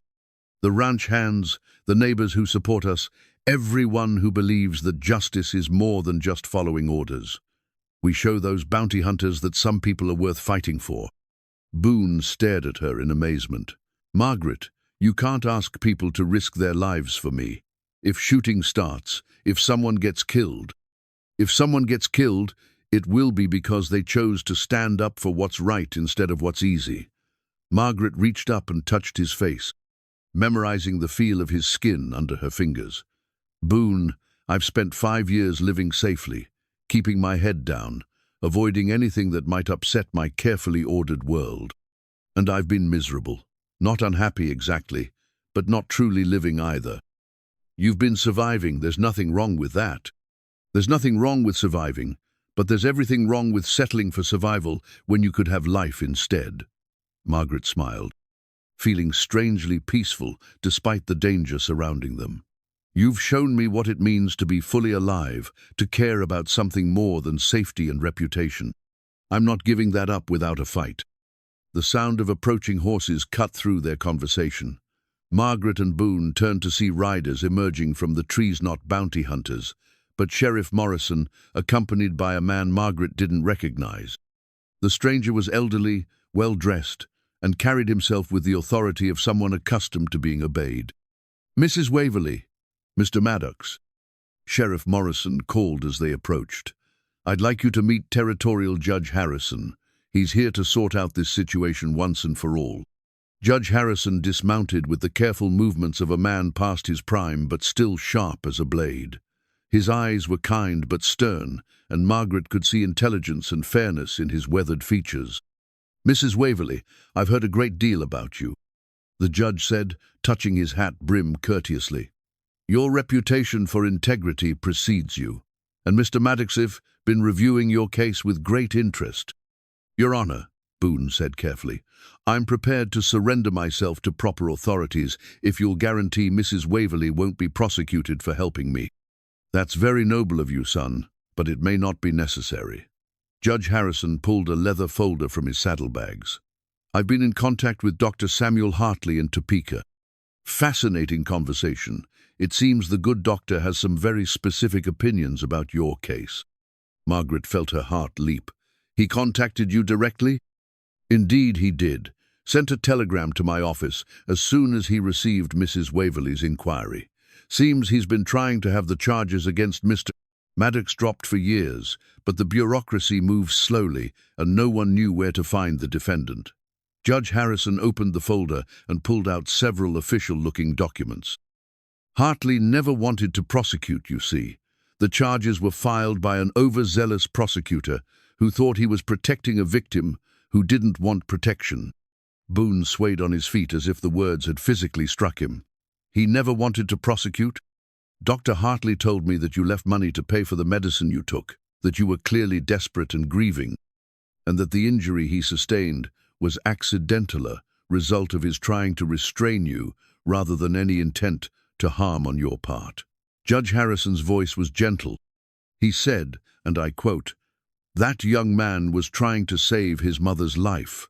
Any father would have done the same thing." Margaret felt tears streaming down her cheeks as she watched Boone absorb this information. For 8 years, he'd been running from a crime that the victim had forgiven before it was ever prosecuted. For 8 years, he'd been punishing himself for something that had already been pardoned by the only person who had the right to forgive. What does this mean? Margaret asked through her tears. It means that as of this morning, all charges against Boone Maddox have been officially dropped, Judge Harrison announced. The warrant has been recalled, and any bounty hunters operating under its authority are now guilty of attempted kidnapping if they try to apprehend him. Sheriff Morrison stepped forward, his expression apologetic. Mrs. Waverly, I owe you an explanation about those bounty hunters. I didn't send them to you. They came to me with a legal warrant, and I was obligated to confirm that Maddox was working for you. But I also sent word to Judge Harrison about the situation, hoping he could find a legal solution that wouldn't require anyone to get hurt. Margaret felt weak with relief. So it's over? Boone is free? Free as any man in the territory, Judge Harrison confirmed, though I suspect those bounty hunters aren't going to take the news well. Men like that don't like losing their payday, and they might not be willing to accept that their warrant is worthless. As if summoned by his words, the sound of multiple horses approaching at speed echoed through the trees. Margaret counted at least 6 riders, and her heart sank as she recognized Coulter and Dutch among them. The bounty hunters had brought reinforcements, and they were riding hard toward the riverbend. "Get behind me," Boone said, moving to shield Margaret from the approaching riders. "Whatever they want, I won't let them hurt you." "Actually," Margaret said, surprising herself with her calm, "I think it's time they learned what it means to threaten the wrong woman." She mounted her horse and rode forward to meet the bounty hunters, Judge Harrison and Sheriff Morrison flanking her, Boone close behind. The carved horse from his mother rested in her saddlebag, a reminder of love and sacrifice and the courage it took to fight for what mattered most.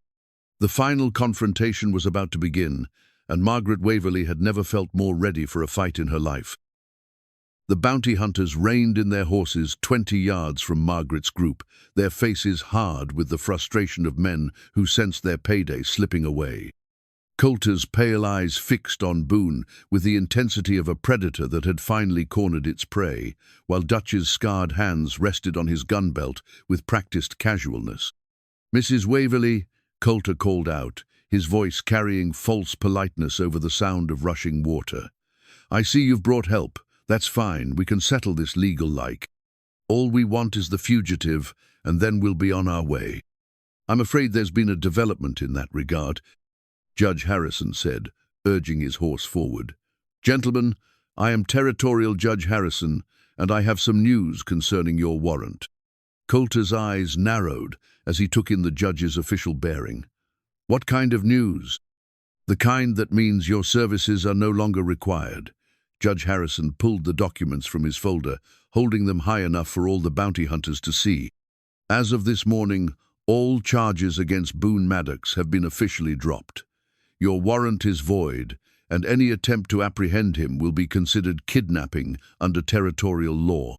The effect of these words on the bounty hunters was immediate and volatile. Dutch cursed fluently, while two of the other men exchanged uncertain glances.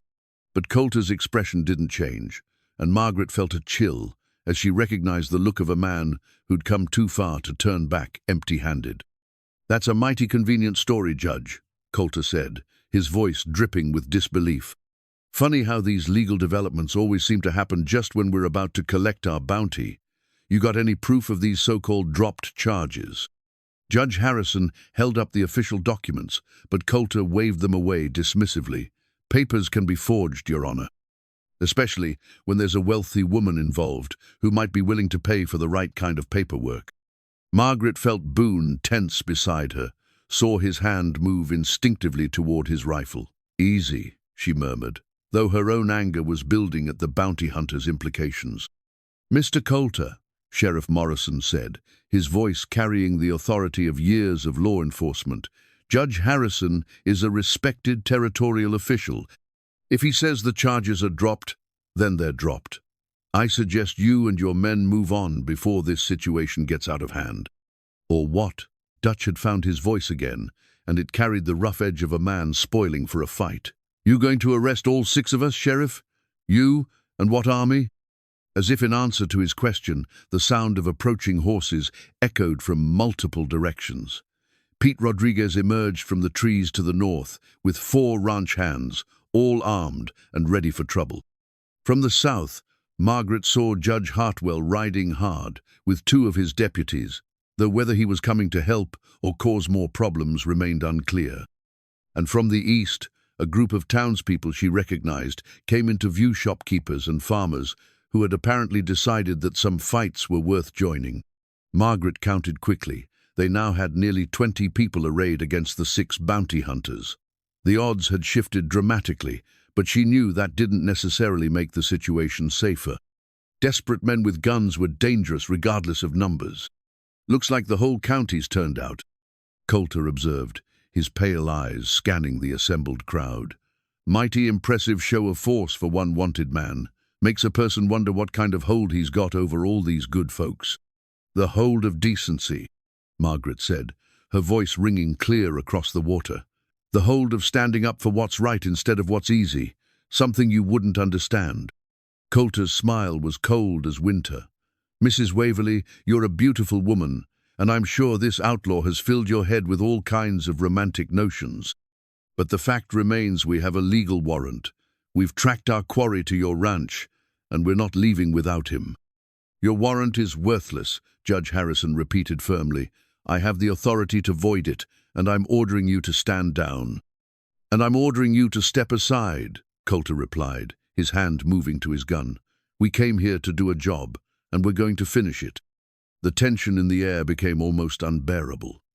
Margaret could see fingers tightening on triggers, could feel the weight of the moment balanced on a knife's edge. One wrong word, one sudden movement, and the riverbank would erupt in violence that would leave good people dead. It was Boone who broke the standoff, urging his horse forward until he was positioned between the 2 groups. "Enough," he said, his deep voice carrying absolute authority. "This has gone on long enough. Coulter, you want me? Here I am. But these people, all of these people, they're not part of this fight. Let them go, and we'll settle this between us." "Boone, no," Margaret started, but he held up a hand to silence her. "I've been running for 8 years," he continued, his eyes never leaving Coulter's face. "I'm tired of running, tired of other people paying the price for my mistakes. If you want to take me back to Kansas, if you think that warrant still has value, then let's end this now, just you and me." Coulter's grin was triumphant. "Now you're talking sense, Maddox. Though, I have to say, surrendering would have been a lot easier than all this drama." "I'm not surrendering," Boone said quietly. "I'm calling you out." The words hung in the air like thunder before lightning. Margaret felt her heart stop as she realized what Boone was. Proper Zinger gunfight, winner take all, with his freedom and possibly his life as the stakes. "You can't be serious," she breathed, but Boone's expression told her he was deadly serious. "I'm serious as a grave," Boone replied, still addressing Coulter. "You think you're man enough to take me in a fair fight? Then prove it. But when I win and I will win you, and your men ride out of here and never come back." Coulter laughed, but there was an edge of uncertainty in the sound. "And if I win?" 6 months later, Margaret stood in her bedroom adjusting her mother's wedding dress for the final time. The yellowed silk had been cleaned and altered to fit her perfectly, and as she looked at herself in the mirror, she saw not the bitter widow who had closed her heart to love, but a woman who had learned that the greatest courage came not from avoiding pain, but from choosing joy despite the possibility of loss. The carved horse rested on her dresser, polished to a warm glow, and serving as something borrowed from the past to carry into the future. Beside it lay 2 new wedding ring simple gold bands that Boone had crafted himself from metal he'd bought with his own wages, each one inscribed with words of love in his careful handwriting. A soft knock at her door interrupted her thoughts. "Come in," she called, expecting to find Pete or one of the ranch hands with last-minute preparations. Instead, Dr. Samuel Hartley stepped into the room, his kind face beaming with paternal warmth. He'd arrived in Silverbrush Crossing 3 days earlier, determined to attend the wedding of the man whose desperate act of love had taught him something profound about the difference between justice and mercy. "My dear," he said, his voice filled with emotion, "you look absolutely radiant. Boone is the luckiest man alive." "Dr. Hartley, I can't thank you enough for coming all this way," Margaret said, taking his weathered hands in hers. "What you did for Boone, the courage it took to speak up after all these years." "Nonsense," the elderly doctor interrupted gently. "I should have done it years ago. I've regretted the delay every day since I learned that poor boy was living as a fugitive for a crime that was already forgiven in the only heart that mattered." His eyes grew distant. "You know, I've been thinking about that night 8 years ago quite a lot lately. About the young man who was so desperate to save his mother that he was willing to sacrifice his freedom for a few bottles of medicine. He still blames himself for her death," Margaret said quietly. "Still thinks he should have found another way. Perhaps. But I've come to believe that love doesn't always give us perfect choices sometimes. It only gives us the choice between action and inaction, between trying and giving up. Boone chose to try, even when the odds were impossible. That's not something to regret, that's something to honor." Dr. Hartley smiled and patted her hands gently. "He's a good man, my dear. A man who understands that strength isn't the absence of vulnerability, but the willingness to be vulnerable for the right reasons. You've chosen well." After he left, Margaret took one final look at her reflection. The woman in the mirror bore little resemblance to the one who had married Thomas 15 years earlier. That woman had been young and uncertain, looking for security in a world that seemed determined to deny it to anyone foolish enough to want more than survival. This woman was mature and strong, unafraid of the future, because she'd learned that love was worth any risk, any sacrifice, any leap of faith required to claim it. The ceremony was held by the river, where she'd first discovered Boone grieving for his mother, where their friendship had deepened into something neither had thought possible. The entire county seemed to have turned out for what many were calling the wedding of the decade, not because of its grandeur, but because of the extraordinary circumstances that had brought the bride and groom together. Pete Rodriguez, resplendent in his best suit, walked Margaret down the makeshift aisle to where Boone stood waiting. The giant of a man who had once seemed so intimidating was dressed in a simple black suit, his dark hair neatly combed and his face glowing with happiness. When he saw her approaching in her mother's dress, his eyes filled with tears that he made no attempt to hide. Judge Harrison, who had become something of a local hero since resolving the bounty hunter crisis, officiated the ceremony with warmth and humor. He spoke of second chances and the courage required to love again after loss, of the way two people could heal each other's wounds simply by choosing to see strength where others saw scars. "Do you, Margaret Waverly, take this man to be your husband?" Judge Harrison asked, his voice carrying across the water to where the assembled guests sat in rapt attention. "I do," Margaret said, her voice strong and clear. "I take him as my partner, my equal, my dearest friend, and the love I never thought I'd be brave enough to claim." "And do you, Boone Maddox, take this woman to be your wife?" Boone's voice was rough with emotion as he replied, "I do. I take her as my shelter and my storm, as the woman who taught me that even broken things can be made beautiful again if they're held by the right hands." When Judge Harrison pronounced them husband and wife, the cheer that went up from the assembled crowd could be heard all the way to town. Boone kissed Margaret with the tenderness of a man who understood the preciousness of the gift he'd been given, and she kissed him back with the passion of a woman who had finally learned the difference between settling and soaring. As the reception got underway, Margaret found herself surrounded by well-wishers and genuine friendspeople who had stood by her during the crisis, who had risked their own safety to protect what she and Boone had built together. Even Judge Hartwell, who had initially opposed their relationship, had come to offer his congratulations and his grudging respect for a woman who had chosen love over convenience. "I was wrong about you," he admitted as they stood watching Boone dance with Mrs. Chen's granddaughter, his massive frame gentle as he spun the giggling child in circles. "I thought you needed protection from your own poor judgment. I didn't understand that you were capable of protecting yourself and others when it truly mattered." "We all make mistakes, Judge," Margaret replied graciously. "The important thing is learning from them." As the sun began to set over the river, Margaret and Boone slipped away from the celebration to walk alone along the water's edge. They found themselves at the spot where she'd first discovered him crying, where their journey together had truly begun. "Do you ever regret it?" Boone asked quietly, taking her hand in his. "Giving up your independence, your safe, predictable life? You could have had security with Judge Hartwell, respectability, a future without complications." Margaret stopped walking and turned to face him fully, struck by the vulnerability still lurking in his dark eyes. Even now, even after everything they'd been through together, he sometimes doubted his worth, doubted whether he deserved the happiness he'd found. "Boone Maddox," she said firmly, reaching up to cup his face in her hands. "I didn't give up my independence when I married you. I chose to share it with someone who values it as much as I do.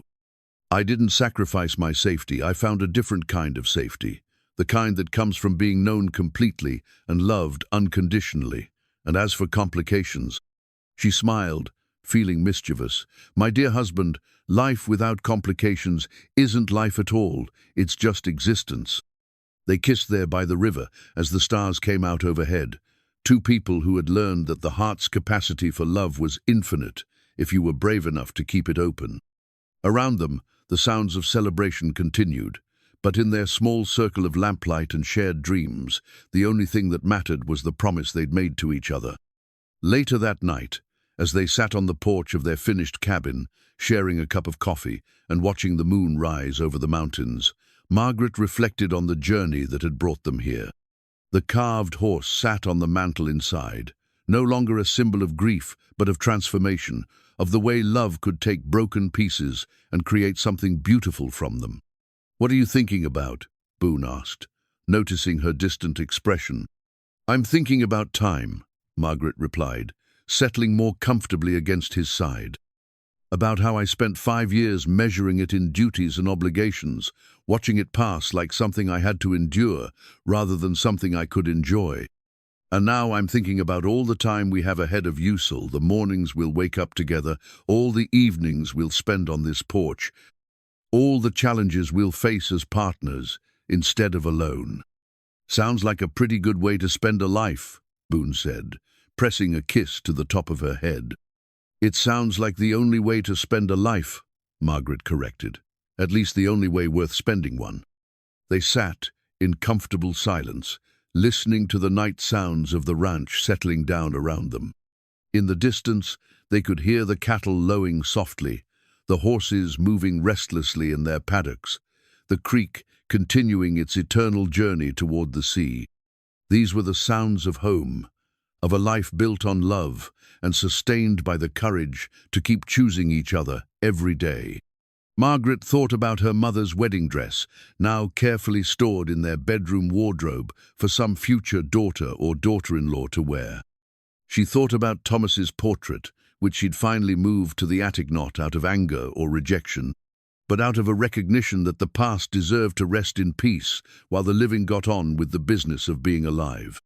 Most of all, she thought about the moment by the river when she'd found a giant of a man crying like a child, and how that moment of shared vulnerability had opened both their hearts to possibilities neither had dared to dream. Sometimes the greatest love stories began not with passion or romance, but with simple human kindness. Own person seeing another's pain and choosing to sit with it instead of walking away. As the moon climbed higher in the star-filled sky, Margaret Maddox, no longer Waverly, but still herself in all the ways that mattered, closed her eyes and listened to her husband's heartbeat beneath her ear. Tomorrow would bring new challenges, new adventures, new opportunities to choose love over fear. But tonight, in the warm circle of his arms, she was exactly where she belonged. The strongest vows, she had learned, were not the ones spoken in churches before witnesses, but the ones whispered in the dark between two people who had seen each other's worst fears and chosen to stay anyway. They were the promises made not once but every day, in actions both large and small, in the decision to keep loving even when love required sacrifice. Outside their warm cabin, the prairie wind sang its ancient song of endurance and renewal. And inside, two hearts beat in rhythm, with the eternal promise that love, real love, was always worth the wait, always worth the fight, and always worth the risk of believing in second chances. The future stretched ahead of them like an unwritten story, and Margaret could hardly wait to see what they would write together.